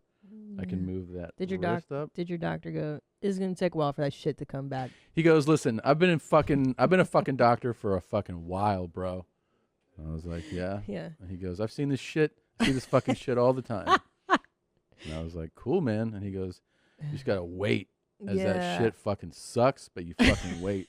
And I was like, I hear you, bro. He's all, you should like chill, smoke a bowl, homie. Chill the fuck out and let your fucking body do its shit. And I was like, excellent. You're a good doctor, man. So he told me that, and then my PT came by, and she was like, here's the thing. Fucking pussies, they don't fucking recover the way like fucking beasts do. Which are you? And then I did blood flow restriction. She goes, you're a fucking beast. You're not a pussy. Yeah. She really did. She really does talk that way. Yeah. She goes, I bet none of your fucking friends could handle this shit. And I was like, okay. She's a badass. I really dig her. She's She cool. and I immediately hit it off. Yeah. I was like, you got a potty mouth she like me. She comes in with like the best attitude. Yeah. I love it. Positive energy. I really like her. She's really great, man. Dr. Karen. Shout out. Big shouts. So you're doing Nashville. So excited. Florida. Should we just do our proper show open? These antibodies are just great. Antibodies. Thank you, COVID. I've got the antibodies, buddy. All right, let's start the show. Well, There's a lot to get excited. into. I need Let's do this. it. Let's go. That looks like where the bunghole was, right? Because they kind of look like shit stains. Oh yeah, there's the pussy right there. Okay, let's see. So let's give it a whiff. Oh, that is pungent. I'm smelling the shit part now. You can actually smell some shit. Oh my goodness, this is hot. This is giving me a boner right now. Erection achieved. Erection fucking achieved, dude. What's up, dog? This shit is big time. Oh, crazy. Don't bring anyone mother into this. Yo, mom in the fucking set. So crazy. Welcome to your mom's house with Tom Segura. And Christina Pajitsi.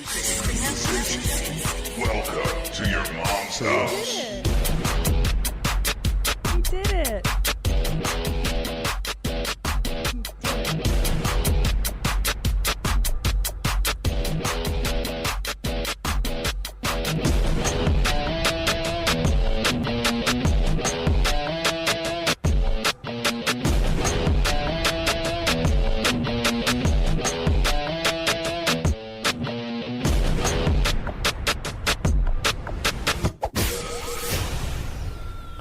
You know what the best part? I did ask my doctor. I go, I have these shows in Florida. Can I do them? He goes, when are they? I told him. He goes, yeah, you can do them. And I go, like, what if I, like, can I stand for that period? And he goes, you're standing right now. And I was like, okay. And I go, what if it, like, what if my leg starts to hurt? He goes, get a stool. That's a good point. You sit on the stool. I was like, okay, I think I'm good. Thanks for all the info. Have you stood longer than a few minutes at this point? Gosh. I can stand for a while. Yeah. Okay, good. I can stand for a while. But I bet you're going to be so juiced on adrenaline. that Yeah, I you're bet not the even part gonna feel it. that's going to feel the weirdest is the walk up to the stage. Because I got to be like, help. You know what I like about help my hurt. You know what I like about you right now, though, is What? that your cool brace walk. You walk with a swag. Yeah, yeah. You look like Fred Sanford. My dick leaned to the left. Yeah. It's pretty you good. got kind of a stanky dick walk now. Yep. And I hope you never lose that. It's never going away. And when you played the intro today, you were gloveless, and that made the intro sound different this time, too. I think so. It was a more slick, neat, kind of raw thing. What'd you think of the cool intro to the episode? Thanks for asking. I have wanted to know what men do with dirty panties my whole life, and I feel like finally at 44, Let's go on the full ride. I got to see what happens. Why just show that? Let's see the full ride. All right, boyos, here we go. I just came back from the gym, picked up my package. I'm whispering a little bit because my woman is sleeping. It's 2 a.m. here, so I gotta keep it down. Is this what you Don't do wanna when I'm wake her sleeping? up. I think she would be really devastated if she found out. No shit. That's why I'm making a video. I'm so excited. Wow. Okay, so what is this exactly? These are 3-day worn panties. They were worn by a 19-year-old, supposedly, a 19-year-old girl with a dark, hairy asshole and a dark pussy. From what I can tell, I haven't seen that pussy, but you can see the outline. It looks pretty dark and juicy and nasty, which I love. Why do I enjoy this so much? I have no idea. I'll tell you what. What's funny is that when you hear about kinks, I think you get to a point where you're like, yeah, I know that exists and whatever. It is different to see it. Yeah. And also, I don't know if this is genuine or a bit. Like he has some. Seems real to me. He has performance traits, like, you know what I mean? Like Right. the way he looks to the camera, it's not like I could see this being a bit, but I still find it very entertaining. Now, hold on. Before we go on, Yeah. it's interesting. I didn't realize that it needs to be 3-day worn. Well, somebody that is, buying, like I've talked to a dom who says that like guys who have bought shit from them said like eat this diet, Right. Like, Right. That's the and fun. you eat it for a few days and then shit into Tupperware and mail it to me. Yeah. I think the whole thing is that he wants this, and people like this want this to smell. Right. Like if it doesn't smell, then there's like. Right. They want a really pungent. Yeah. They want the product to be pure. If as you pull it out of the possible. dryer and it smells like Bounty or whatever, then Not it's like, fair. But here's the thing: is that as a woman, Mhm. the thought of wearing panties for 3 days and sweating in them is revolting. Oh yeah, is it revolting to get $800 for them?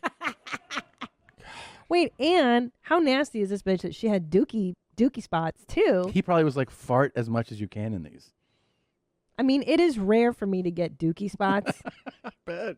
I mean, I did yesterday. Oh, but we'll fuck. get into that later. That's for the Ugh. audience. I gotta clue you in on that story. I'm and that good. was We can because skip that story. I had a really intense brown water. We can skip the story. Okay. So I paid about $30. $30. U.S. dollars. U.S. dollars. Including shipping. Including shipping. Now, it could have been cheaper, but I paid extra for the 3 days of wearing because I'm monopolizing her vagina, right? And I also paid extra for her not to wipe her pussy after pissing. I paid like $2.50 extra for that. It's got to be a bit. It's got to be a bit. I asked her if she's having unprotected sex with any men currently. She said no, she doesn't have anyone, so... Well, you know what? Wouldn't that be a bummer? What? Wait. What would be a bummer? This seems all positive energy. I think I'm saying like he was like, "Are you having unprotected sex?" I would think that would be what's exciting to him. The sex juices on the panty. That she's like, "Yeah, I'm," and then he's like, "Oh, fuck it, I'm giving you $40."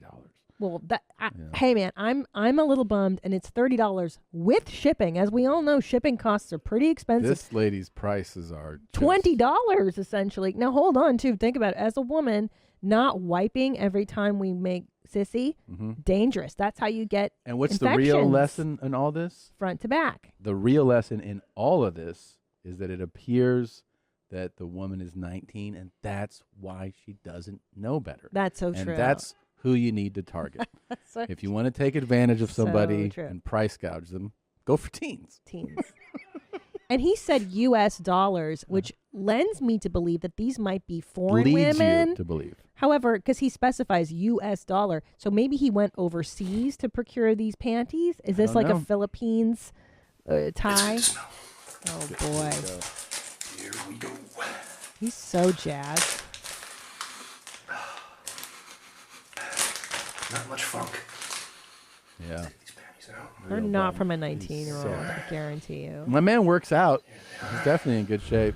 I definitely see some stains here. Okay. And then, oh yeah, and this was the opening part, right? That looks like where the bunghole was, right? The bunghole. It's bunghole. Look like shit stains to. Oh, yeah, there's the Oh, pussy right how there. exciting! He found his cuckoosing. So, let's give it a whiff. No, please Okay. don't. And- Oh, that is pungent. Ugh. I'm smelling the shit part now. You can actually smell some shit. That's really cool, man. exciting. Oh my goodness, this is hot. This is giving me a boner right now. That is wild. That gives him a boner. Erection achieved. Erection fucking achieved, dude. All right, well, there's the review. I'm very It's a cool satisfied review. with the pungent, nasty smell of these things. Shit mixed with piss, mixed with fucking teenage pussy juice. My goodness, this is heaven, boys. It's heaven. What a cool guy. Where's the cool guy club, Riff? Is he the president and founder and yeah. CEO? Oh my I mean, God. it's heaven. It's teenage pussy and shit. Yeah, that was pretty cool. I gotta say, that was pretty cool. That was a cool guy. Now, a It few was things. fun. It was fun. It was fun to go on that ride with him. Even if this is a bit, I really appreciate what But he did. imagine, so he's got to keep these panties. Isn't the girlfriend going to find them? Well, yeah. I mean, also like if you were trying to keep something COVID. a real secret, Yeah. like the way that this is presented, you wouldn't record Yeah. it and then upload it, right? And he's No. like, I gotta be real quiet. Like, does she not know you have a fucking a video channel or YouTube channel? Like, you know, Whole I'm world. sure it's And he has to be employed somewhere. maybe not. You can actually smell some shit. Ooh. Yeah. Now, would this be a deal breaker for you, Tom, if you found out that I secretly was into stinky male panties, and I ordered them on the internet, and I paid $30 whole? It's just so strange. It's like it's not even that I would be like, I can't believe you're doing that to me. I'd be like, I think I want to throw up. I know. You know? Yeah. I'd just be like, what the fuck is wrong with you? That's the thing, is that I find this fetish to be like, what? Okay. I mean, I'm not thrilled. I wouldn't feel threatened by it. Correct, yeah. No, I would just be like, I kind of feel bad for you. Like, you know? And I might contribute to it. I might be like, Merry Christmas, here's 5 dirty panties I found. I might do this. I might be on like, hey, guess Etsy." what? I'm gonna Venmo you $30 today so you can fucking get off. That's what I'm saying. That hold I'd on be now. like, So maybe Shit mixed with piss, mixed with fucking teenage pussy juice. in the world of fetishes, this is one of the easier ones to It's accommodate. Look, I would say if your partner is into this, you kind of lucked out. Kind of. You kind of did. I mean, If you're this lady in the other room, she's like, fine. I get it that she could feel threatened. I think you actually just won. Yeah, won. Oh, sorry, you won. won. It's won. You won it. Yeah. All those dummies out there saying it wrong. I got so many messages of I know. support. Well, yeah. I mean, because we know how to speak English correctly. Yeah. Why are Not you all the shaking your time, but head? we do. You say you got so many messages of support. Yeah. How many messages of support could you Thousands. Countless. could you count them on one hand? Countless. I can't even. I mean, I got some criticism. Like I got this email. Let me see. Are there videos about this in here or no? Oh yeah, here it is. Okay, yeah. So here we go. Here's an email that came in. Hey, mommies, my queen's over 18. Okay, Jeans, the way Tom was mispronouncing the word one has been bothering me ever since I heard it. I couldn't tell if he was being deliberately silly for a bit or if he was really that talked. Recently, I was re-listening to episode 541 where he interviews his cousin Brian about McMillions, and Brian says Juan for one, just like Tom does. I think the case has been solved. We can blame Charo and Aunt Blanca for this travesty. If you need me to solve any other cases, let me know. Piss on me and beat me. Ta-ta, Kyra. So that's one that came in. And then another one here. Bionic Tim and Scrumphobic Christy. You're both wrong on this one, guys. I'm sorry to say. One is definitely pronounced the same as one. I'd let it go, but the fact you used your Peruvian mother's pronunciation as proof is too R-worded to ignore. I mean, sure, let's use the only person whose first language isn't English as proof. Makes perfect sense. In fact, I think the only reason you say it like that is that you've heard her say it wrong every time she wins a game of bridge. So you might be right. Don't be retarded. Retarded. Yeah. So it is. I won. Yeah, I won. I say won. Won. Yeah. I won. don't know. I won. I mean, here's the thing that people are doing, right? They won. keep sending in words. They keep going. They keep like sending. They're like, how would you say SON? And you're like, What does that spell? Go ahead. Sun. Right. So they're like, Sun. see? And then I'm like, Yeah. okay, how would you say CON? CON. Con. Right. Not cun. Right? That's true. Right? Wait, spell these words and see if Nadav can figure Okay. them out. DON. Don. FOND. Fond. Fond of someone. Uh-huh. Not fond of someone, right? Sure. Okay. JON? John. Not Jun? Not John. How about MONO? Mono. Not mono? Not mono. How about NON? None. I mean, yeah, I think. Oh, wait. I'm not falling for your fucking Zionist agenda to infiltrate our minds and not let Palestinians live on the West Bank. First of all, I think we could all agree. I agree. First, it's the banks. And We all now know I'm this. anti-Zionist, guys. I don't think I'm. I got another propagating one the for you. Zionist I got another one for you because people keep sending me words. What? What about SONIC?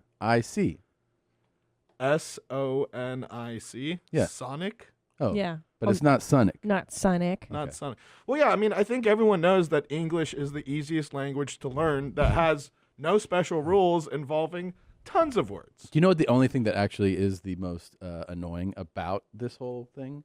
It's not even being corrected and like people being like, oh, you say this wrong. It's that it's 41 years later. Yeah. That I have said a word, I don't know.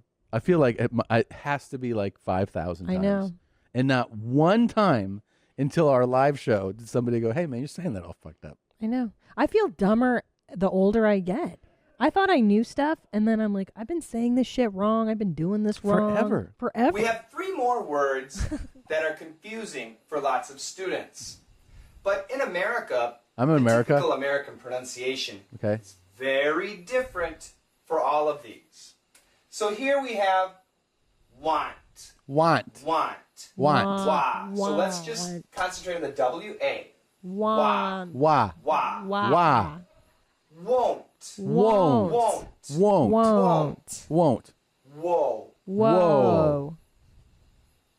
One. One. One. One. One. Wah. Wah. Wah. Wah. Wah. Wah. Wah. Whoa. Whoa. Wah. Wah. What? Are you retarded?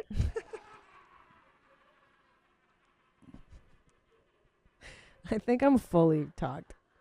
So this word, W-O-N, sounds the same as this. What the The number 1. Wow. So let's make a sentence. He Ugh. won't want one. Okay, and it's the same idea here. He won't want one. I am getting better at English Retarded. Okay. So, but that's so counterintuitive. I mean, as most of our languages, that Here's what's- WON is the same as ONE. here's what's going to happen. No sense. I How do think. you? It's called a homophone, right? Like flower and like flower. people that are afraid of gay people. Yeah, which by the way, guess what they're called? Hmm. They're not called homophobic. They're called homophobic. Homophobic. Jesus. Here's what's going to happen. This is so jarring that I will remember how to say it, but probably like 20% of the time. I know. So I'm going to say "wan" a lot, and then I'll be maybe on camera or something, and I'll be like, "No, I won." And they'll I be like, won. "Okay."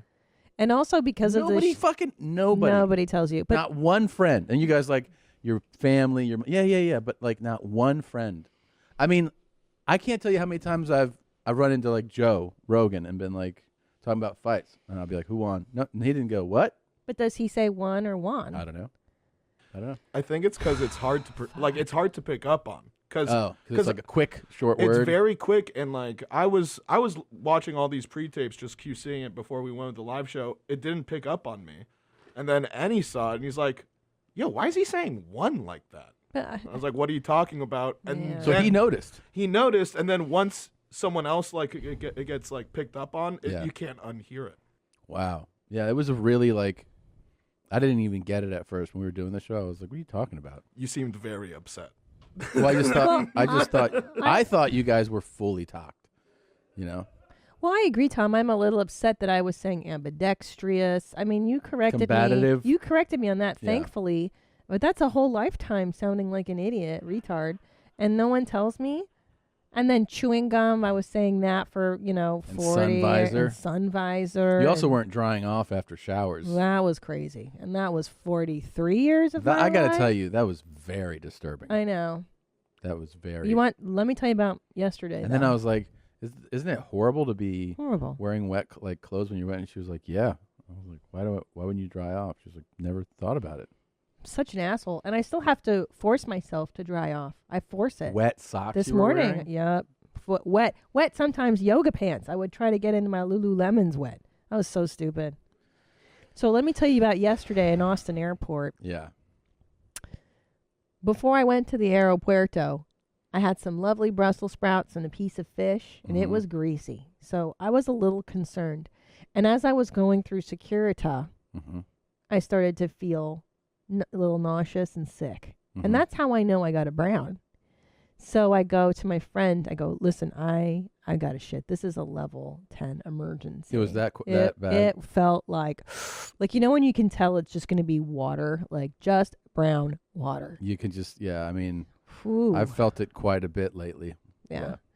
And I sat down in the airport, and it was one of those machine gun, like where it's like pop, pop, pop, pop, pop, pop, pop. Like women don't sound like that very. I haven't made that sound ever. Yeah. And I had to let it rip, and it was cathartic when you shit that brown water out. Like it's just water. I mean, I don't know if you were thinking this, but it had just occurred to me that you could probably make $30 really quick. Like really quickly if you From yesterday's travel panties, definitely. If you go home and they're in the hamper, you should pull them out and put them in a Ziploc bag. And that's $30 in my pocket. And thanks for like sharing that story. 'Cause Well, I was fine a moment ago. Okay. But here's what I learned. So I traveled with my doctor friend, Dr. Jessica. Shout out. She listens to the show. She's a mommy. And I said to her, "I'm going to shit." And she goes, "I'm really nervous because there's no washlet. And there's nothing grosser than a runny dump, and then you keep mushing it and mushing it." And now she's a medical doctor. She says, "Why don't you spread your cheeks open and then sit down on the bowl?" And that's another Pajitsky effect where I thought my whole life, I'm an idiot. 44 years of my life, I never thought spread your cheeks and then shit. And I have to say, cleanup was 50% better because I took her advice. Yeah, thank you, Dr. Jessica, for that. About spreading, you've never tried the technique? I have, and it's very effective. How much would you say it improves the cleanup? Well, for someone like me, with a big ass and a hairy ass and everything, yeah, it's dramatically better. Do you hold it, or you just spread it and then sit down and let the toilet rim hold your butt in place? Yeah, you just spread your cheeks as you go down. So Yeah. like your asshole's wider. Your cheeks are more apart. It's not your asshole really. And then like when you shit, you're not shitting onto your cheeks. Right. You're shitting into the toilet. Right. Yeah. But me, I'm such a dummy. Yeah. For the last 44 years, I've been just shitting on my cheeks and then Yeah. going, cleanup's hard. Well, yeah. Well, I'm glad we resolved all that. But I had 2 waves of brown water. Now listen to this. No, I'm good. No, there's more. So after that, I was so hungry because I was just emptied out so fast. Guess what I ate after? Mexican food. I dared the brown travel gods. Why would you do that? I don't know. I thought to myself, you know what? I'm going to take a gamble. And I was fine. I didn't have diarrhea It's again. weird when that happens. Isn't when your that body weird? evacuates and then you go, here's some risky food. And it's like, yeah, that's fine. Doesn't make Here's some any sense. Tandoori chicken before an Doesn't make international sense. flight. Yeah. Now, that one time we had tacos at the Atlanta airport and we flew to Africa. Yeah. And I sharted for the first time on an airplane. Remember? On our way to Africa. I did remember that. Yeah. And thankfully, I had a spare pair of undies. And who knows? I should have sold the dirty pair to that guy. You should have. 10 years ago. Yeah. Had I known. Where were you? I'm going to tell you guys, I was in Austin. Tejas. Momston. Yep. And? And is it a big announcement? Sure. Should we go ahead and let the cat out of the bag? Chips in a bowl? Chips in a bowl? I don't know Is what it those are. cats eating kibble? Is it explosions? I don't think I even have it anymore. I was there. This is a YMH exclusive. YMH exclusive. YMH exclusive. I went there to prepare for the riots on the 20th when Biden gets inaugurated. Cool. I'm joining arms with my brothers. Oh, good. We're gonna fight the election. No. Yeah. We purchased a home. Yep. In Austin, Tejas, and I went there to start preparing us for the move. Our move to Texas. Moving to Texas. Yep. This is it, you guys. So I think we will be here for a few more months. We'll move there.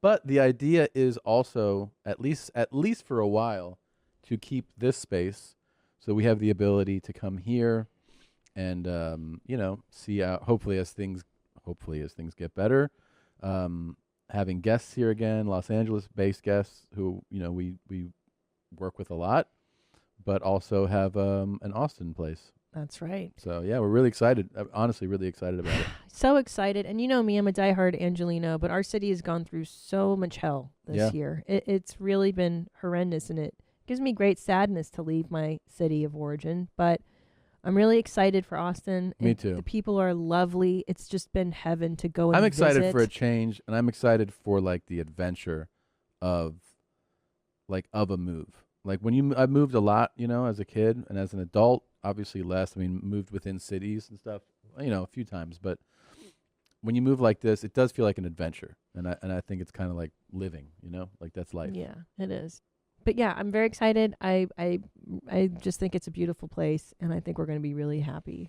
I think so too. I think it's really the time that I've spent there. I've always enjoyed Austin. I shot my last special there. That's I right. always had a great time in Austin. Met great people. Loved the city, and I think it's a great environment for kids. To grow up. I mean, I think it's gonna be really fun. Yeah, I mean, like, you don't want your kids growing up getting fake IDs and going to nightclubs in Hollywood at 14 like I did. You know or what's so funny? doing is LSD Hollywood, at 15. People or- still think Hollywood means cool and like showbiz. And you Yeah. forget. Like, I was on Pat McAfee's show last week, and I was like, yeah, I used to play pickup games in Hollywood, like basketball. We were talking about my injury. And he was like, oh, that must have been like the short people and like actors. And I was like, what? Like, I was like, oh yeah, you don't know what Hollywood means. Hollywood means dirt bags. Like, to people in Druggies. Los Angeles, it means Gangbangers. grimy as shit. Like, and people outside of here go like, Hollywood means glitz and glamour. Like, you don't know Hollywood. No. Hollywood is a fucking dump. Like, and it has been. It's not a new thing. Oh, when You I was know? a kid, it was skinheads, gangbangers, It's the first place I heroin. lived. It was the fucking terrible. diciest shit I've ever been in. Now they made it nicer with Hollywood and Highland. But Yeah. I think it's back to shit now, right? Yeah. They tried to make it nicer. They put a nice building in a shitty place, I and know. now it's shitty again. Well, the homeless encampments are just out of control, and the crime is out of control here. Hollywood It's is a where you go disaster. for drugs, prostitution. It's a lot of like living by like stealing and breaking into car. It's Like, if you live there now, right? How's it going? I mean, we have great taco stands over there. great talking, but also there's Hollywood. Like people understand too. I'm not talking about like one block. Hollywood is its own. huge. Yeah, it's a big. There are parts of Hollywood that are obviously better than other parts, but there are parts like where I lived that are not nice. You were like in Hollywood proper, right? Like I was central. I was in proper. I was between Fountain and Santa Monica. Yeah. But when I lived there, boom. I mean, I saw multiple celebrities, well-known people buy heroin. Yeah, that's where you go. I lived on it. I mean- lived on a track, so it was just, and it's a transsexual prostitution track. So that's, I mean, we would sit on our balcony and watch things take place. Mhm. Yeah. Mhm. Yeah, Robberies. We saw multiple Of robberies. course, of course. One time when I was moving out of an apartment, these two vatos came into our apartment. What? Yeah. Just like to check you out. Like, what's up, homie? Shaved heads, tattoos. And they were like, "What's Yeah. up, dog?" And we were like, we were packing up our shit. And we were like, "What's up?" And they're like, "What's up with you?" And we're like, "What are you doing in our apartment?" You know? Yeah. Oh, it's real. Yeah. I when I was Hit and runs. Yeah. Yeah, when I was- naked, a lot of nudity. a lot of nudity. And then the once in a while you'll see a coyote, also just running down Fountain. You're like, trotting down the street. What the fuck? And From the people are hills. like, "How glamorous is Hollywood?" And you're like, "I don't think you know what you're talking about." Well, in the 90s, crack was really popular, and I had a fake ID at 15 so I could get into the clubs down in Hollywood and Highland, like in the shit, and we would walk past people smoking crack rocks, and then you pay like a homeless guy to watch your car so that it didn't get broken into, and then you would go to the nightclub. Yeah. And that was when I was 15 years old. I mean, what a fucking nightmare. It's not good. It's Yeah. not good. It's getting way worse around here. You lived there for a while? Yeah. Are you excited to move out of there? So excited Yeah. to move out of my neighborhood. Like, it's every New Year's, I was afraid to just always leave because you weren't sure what were fireworks, what were gunshots. I remember one time I was taking the subway to go meet up with some of my friends at a party, and this homeless lady just says, "You're going to beat the shit out of a woman?" I was like, "I don't know what you're saying." And then she started chasing me. Mm-hmm. Oh. And I was like, okay, that's kind of funny. And then she's getting real close and she's not slowing down. And then I just start sprinting. Yeah. And laughing. And I don't, like, that's just living in Hollywood, though. But that's Hollywood is the best. Hollywood's wild. That's what it is. And it's, there's a time for that in your life, and then there's a Yeah. time where you're like, I'd really like to get out of here. I'd like to stop Yeah. the mayhem. The most fun you never want to have again. Yeah, exactly. Damn, I remember when we lived in the Rampart too, and those gunshots, you're right. There's that fun game around 4th of July and New Year's Eve. Are those gunshots or fireworks or both? Yeah. Well, the truth is, it is usually both. On those days, it's usually both. Uh-huh. Yeah. We all have extra stuff lying around or hidden away in a closet that isn't being used anymore. A lot of it is probably in great condition, and someone else would get a ton of use out of it. I mean, Gene, how many items do we have lying around? Too many. I have so many books. I have so many just random gifts, candles, things I don't even use. I've got a great thing if you want to get these unused items out. Mercari, the marketplace app that makes it easy to give my unused items a new life when I get rid of them. It's a simple way to say goodbye by selling your stuff to someone who actually wants it. And when a buyer says hello, you make some money. And here's the best part. You don't have to see the person when you sell it. Once you download Mercari, you just have to take pictures of your stuff, add a description, and it's listed. When it's sold, Mercari makes it easy by emailing you a shipping label so you can box your item and send it on the way. Shopping on Mercari saves you money. You'll find practically new items up to 70% off. And the best part, No need to make in-person meetups. So your stuff might be exactly what someone else is looking for. So turn your goodbye into their hello on Mercari. Start buying and selling when you download today from the app stores or at Mercari.com. That's Mercari. Mercari, your marketplace. This episode is also brought to you by Squarespace. Do you do anything? You should have a website. It doesn't matter what you do. It doesn't matter if you're a bird watcher or you're a writer or you collect dirty boots and you want to show photos of them to people that didn't see you on the subway. You need a website. You turn your idea into a cool website, and the cool thing about Squarespace is they have these world-class designers that design templates that make it look like you hired a designer for thousands of dollars, but you didn't. You just went to Squarespace. Now everything's optimized for mobile usage. They have a really easy e-commerce functionality. You can sell your goods, your items, whatever you design. It's fantastic. 24/7 award-winning customer support. Go to squarespace.com/mom for a free trial when you're ready to launch. Use the offer code MOM to save 10% off your first purchase of a website or domain. And then on one of our last days there, there was a riot in the Rampart division because a man who was drunk had crossed the street with a knife, 6th Street, with a knife. It's a very El Salvadorian neighborhood, and he was El Salvadorian. He was drunk. He's wielding a knife, and police shot him 13 times, right? Yeah. So then there was like riots in the neighborhood. God, you have such a everything good was memory. overturned. And I went on the roof of our building like 2 days later, and just on the block that we lived on there were 9 or 10 LAPD choppers. Because, usually there was one every night. They would shine the light in our apartment every night. You're like, what the fuck is this? Every night you'd get a light from the chopper. But when you see 10 hovering in one, block radius, you're just like, this feels like the end of times right here. Well, and I went back to our old neighborhood in Silver Lake last week. I took Skeetle to see where we met and where we used to live. And it is horrible now. It's a homeless encampment in Echo Park. They regentrified that whole beautiful park with the waterfall. And it's a homeless encampment. It's really covered sad. in graffiti. The city is city's destroyed. I mean, the city is really falling apart. And so is the state, to be honest. Yeah, it's really the state is kind of falling apart. Here's something, though, that's really uplifting. And this might be my favorite thing that you guys ever found, which is that the Go Big Show is on TBS, I believe. It's hosted by our good friend and my best friend, Bert Kreischer.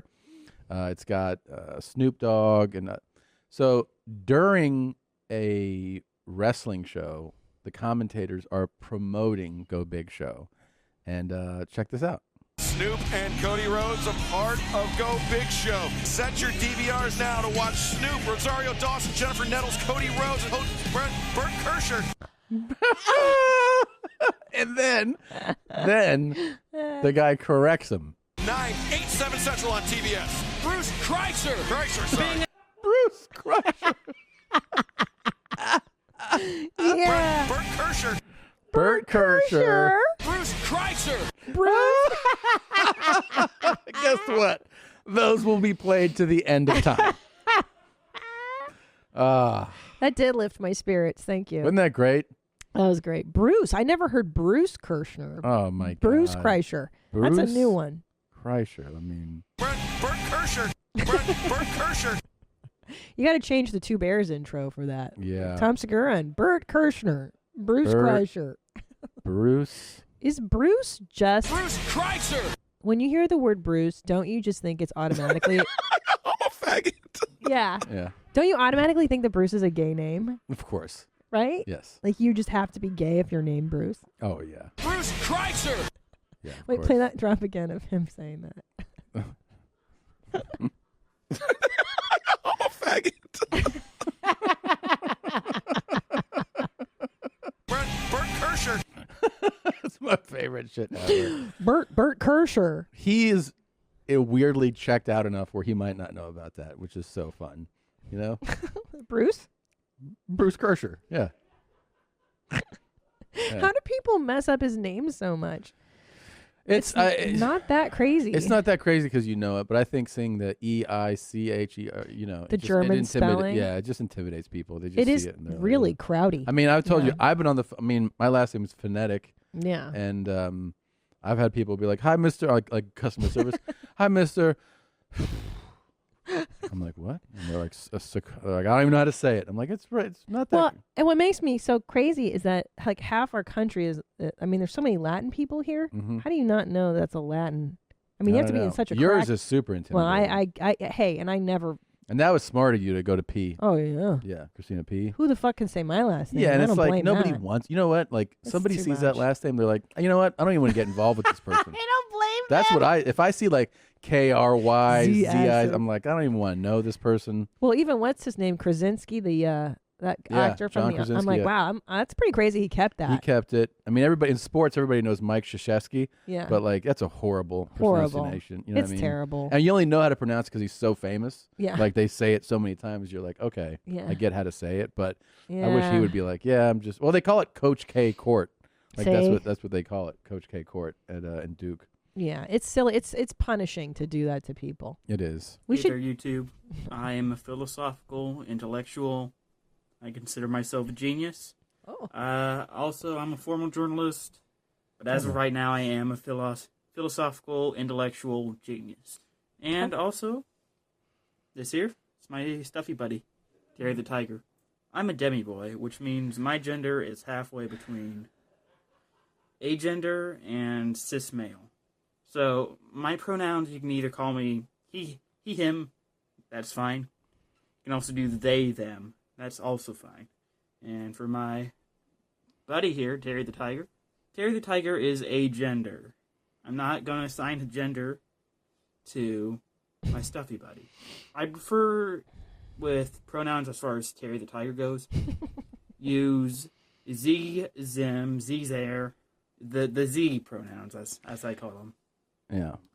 Anyway, welcome to my channel. Thanks for watching. That's such a fucking awesome intro. I also feel like anytime that somebody is like, I'm a demi person, No, you're not. and that's all you hear, you're not sticking around for the rest of their sentence when they say, have you met my stuffy buddy? And you're like, oh, okay. Yeah. No, I haven't yet. I'm a demigorgon. I'm a demigorgon. You're like, I gotta go. And they're like, don't you want to meet my stuffy buddy? Yeah. Well, isn't it just nonsense My when stuffy you buddy. when you hear this? You're like, Yeah. this is such nonsense, and I can't wait for like a I'm a decade from now demi-boy. where we just laugh at this shit. Yeah. Like what? Terry the Tiger is a gender. He's a gender? Yeah. He's just My stuffy age. buddy. Yeah. Yeah. Does he? Do you think there's a hole cut in the tiger? I don't know. And he puts his penis inside of it. Good Lord. And fills it up with that hot white cream. Well, he is demigorgon, so that's between cisgender male and asexual male. Mm-hmm. Mm-hmm. Mm-hmm. Oh boy, what if our sons turn out like this? What would you do if one of your kids is doing this? I mean, it's sad, you know. You cut him out of the will and you just go, I love you, but, you know, you're on your own now. We're taking you to a psychiatrist, right? Of course. ASAP. This guy's severely mentally ill. I mean, why is he wearing a mask for his philosophically genius You know, video? I never understood that. Like, when you're making a video in your own home, you don't Yeah. need to wear a mask. Where are you getting it from? The air conditioning? You're fine. You're not protecting the viewers. Don't you worry. think your stuffy buddy's going to give it to you? You're fine. Yeah, put a mask on the tiger, asshole. This guy, I could see wearing a mask. I want everybody to know what I have. I know you'll delete this video because you're jealous. The YouTube instructor managers will delete it. I have in my ass toothaches, headaches, migraines, shotgun blast, Those are all in his ass. All in his ass. cut slices, Oh. irritated nose, Oh. hurt eardrum.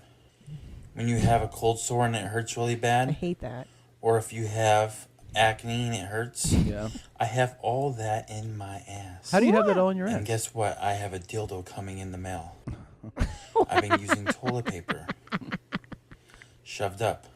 But guess what? What? The dildo's coming. Oh, Oh, wow. This is only good. for adults to listen to. Oh, you should have What's said that it? at the beginning. Yeah, you should need to tell your queens above 18 at the top.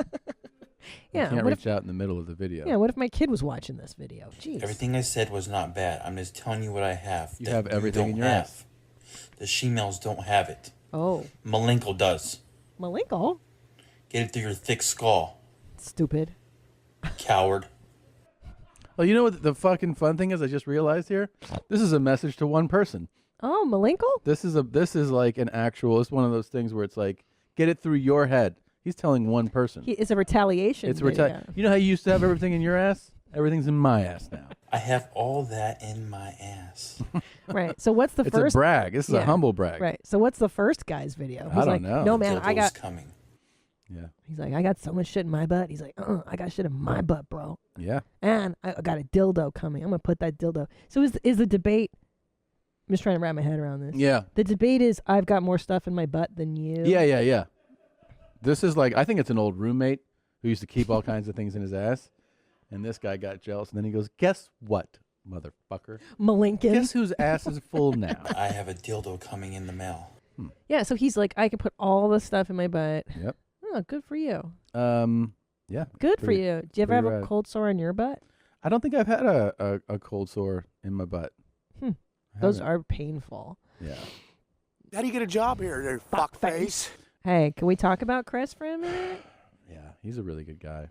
No, I mean, did you notice his new swag? He's course. got like his big dick energy haircut. course. He's got his MacGyver jacket on.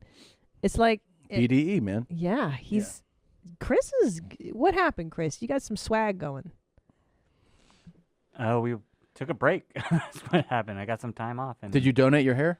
I did donate my hair. Look at you, man. Best. You're the That's best. really nice. And did you get $30 for it? Is somebody smelling it right now?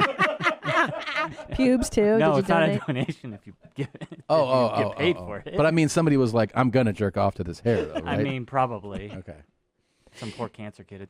Oh, Jesus Oh, Christ. Jesus Christ. You think we're dark? Yeah. Chris is like, I have some cancer kids jerking off. God. Jerking Well, that's very nice of you. Now, that you did that. Let me ask you, Chris. Because I'm so impressed with your whole new vibe, your whole new energy. Are you chatting with ladies on the internet? Yeah, I'm still chatting with ladies.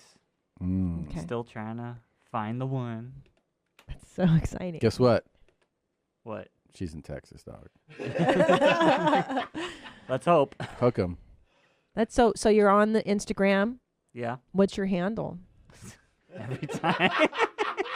You giving out his handle? I don't know. In case anybody watching is interested in Chris Larson, you could find him at, what is Yeah. it? CRIS _, hashtag. What is it? Yeah, what is it? It's at CEE_LARS. C Lars. CEE Yeah. LARS. Yeah. Okay. If you want to get your box lapped up by CL over here, send him a message. I think Chris is Send him the- a picture of your stinky box. Okay.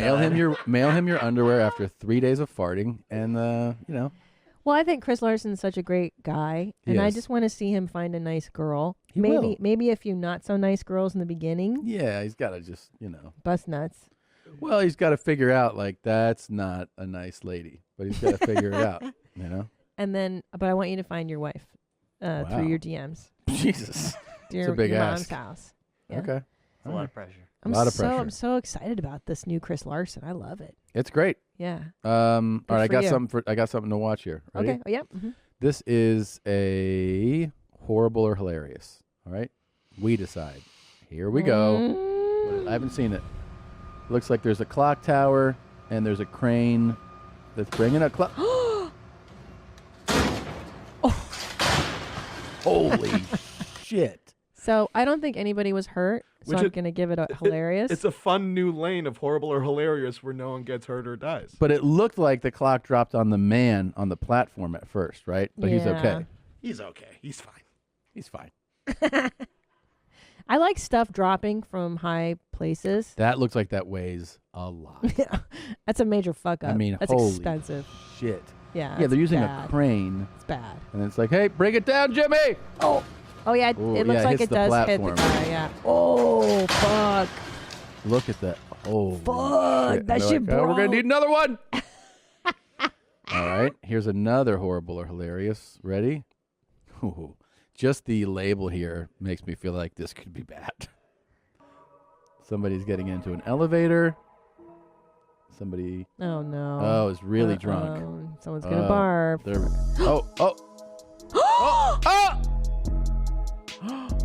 Shut the. That can happen. Oh my god. It's got to be in Russia or something foreign. It's Asia. Right? Yeah. Holy shit. So, yeah, if you're listening, man, you're going to want to see this one. So these guys are drunk as fuck. And the elevator closes, so they lean towards the second elevator, and when they fall on the elevator doors, they fall through the exterior doors, and there's no elevator there. Oh my god. God. So they fall through into the elevator shaft, and they're just, I don't know, they're just in What there. is this, like a decoy elevator, like a facade? I don't know. They pulled him out. There's one guy. Here's the other guy. hell? What? They're fine? My guess is, I don't know, Macau. Macau. That was awesome. Yeah, it's cool. This way, no one would be like, hey, those guys, they're no longer with it. They're fine. Yeah. Okay. I like this new lane. I don't like people getting severely injured anymore. No. I used to a little bit. I don't anymore. You I used wonder to? why. So, your boy, the king. Yeah. People are loving his story, his videos, His legacy. the saga, if you will, of the king. Yeah. It's been growing. People are just intrigued by him, Yeah. He's a very charismatic, enigmatic, inspiring guy. He really is. There's just a lot to him that people I don't know. They feel like he is the man. I'm drawn to him. Yeah. Yeah, I don't want to go on a date though. I feel like I'm married. Good morning, my queen above 18. Yes, it's time to wake up. Yeah. Come on. Yes, you are my queen. Right? This has inspired people. So much so that I can't. Oh boy. they've sent in their own. Hold on. I'm so excited. Here is Ben. Okay. Hello, my queen above 18. It's almost 1 o'clock in the afternoon, which means we're getting off work soon. I hope you're going to get a hot dinner when you get home. You deserve a bubble bath. Okay, my queen. Have a beautiful day. I love the headset feature. Fantastic. Really nice to add the headset. And his enunciation, he got the mouth movements just down perfectly. That was a great impression. That was really good, Ben. This is Mary. Good morning, my queen above 18. Wake up. Come on. It's time to get up. It's time to go get some breakfast. Coffee's on. Breakfast is on. What? Yes. Dinner with you was absolutely wonderful last night. I just hope Tom is taking care of you like he said he would. It's hard to do the things that I could do to you with one arm, one leg. Anyway, I gotta go, my queen above 18. Buy a hoodie, buy a t-shirt. Buy my queen above 18. Have a lovely day. Go to Venmo, go to PayPal. Write me your address, give me your social security number. All right, my queen above 18. Have a lovely day, my queen above 18. Can I tell it was great, Mary? Can I tell So you great. when I know that something is has legs and pops on any of our shows is when women get involved. Yes, you're right. Like my injury, I know is viral because women comment and they're like, "Damn, you got fucked." Once women get involved So with true. the comments, then you know that something has popped. That is so true. We don't like to get into the action. Yeah, unless it when they really start- resonates. I mean, I have women making the meanest memes. I know. I'm like, this is a lady?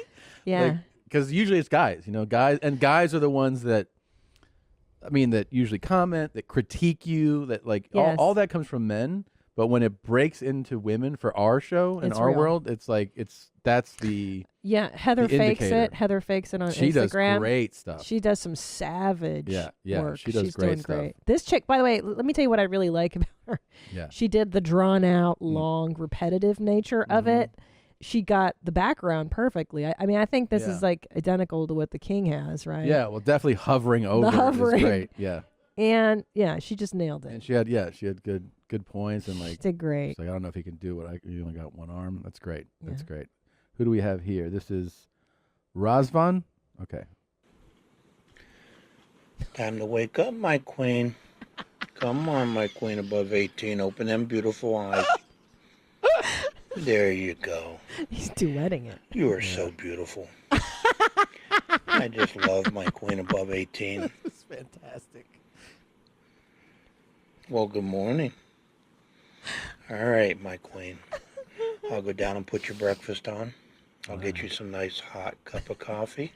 You go take your shower, and I'll meet you in the kitchen. I love you too, my queen above 18.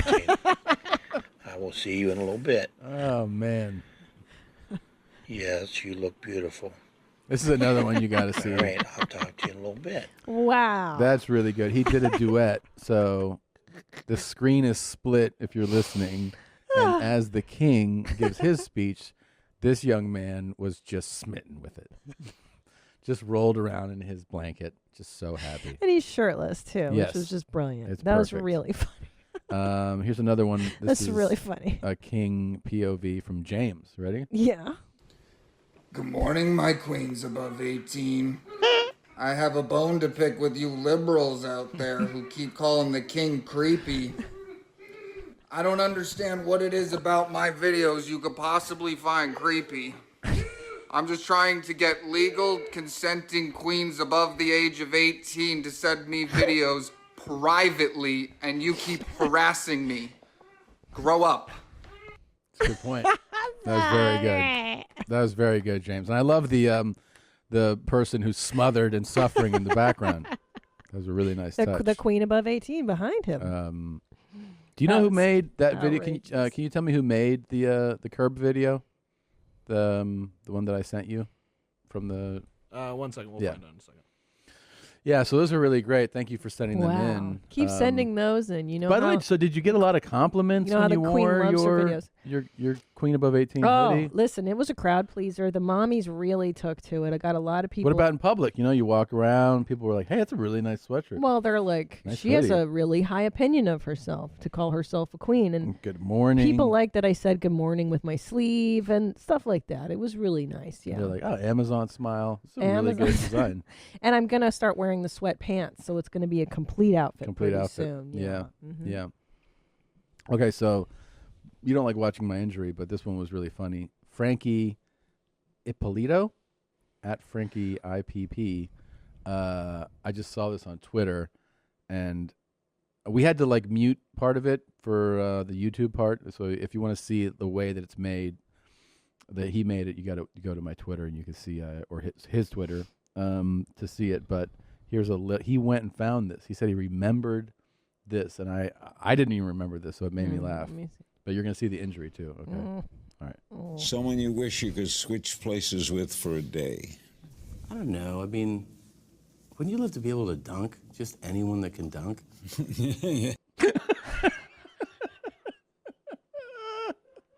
So it got muted because he threw the Curb music in there. But that was really funny. That was super funny. He goes Very funny. But what I liked best was his laugh. Yeah, he's like he's like what? Don't do that to him. I think how is he doing? He goes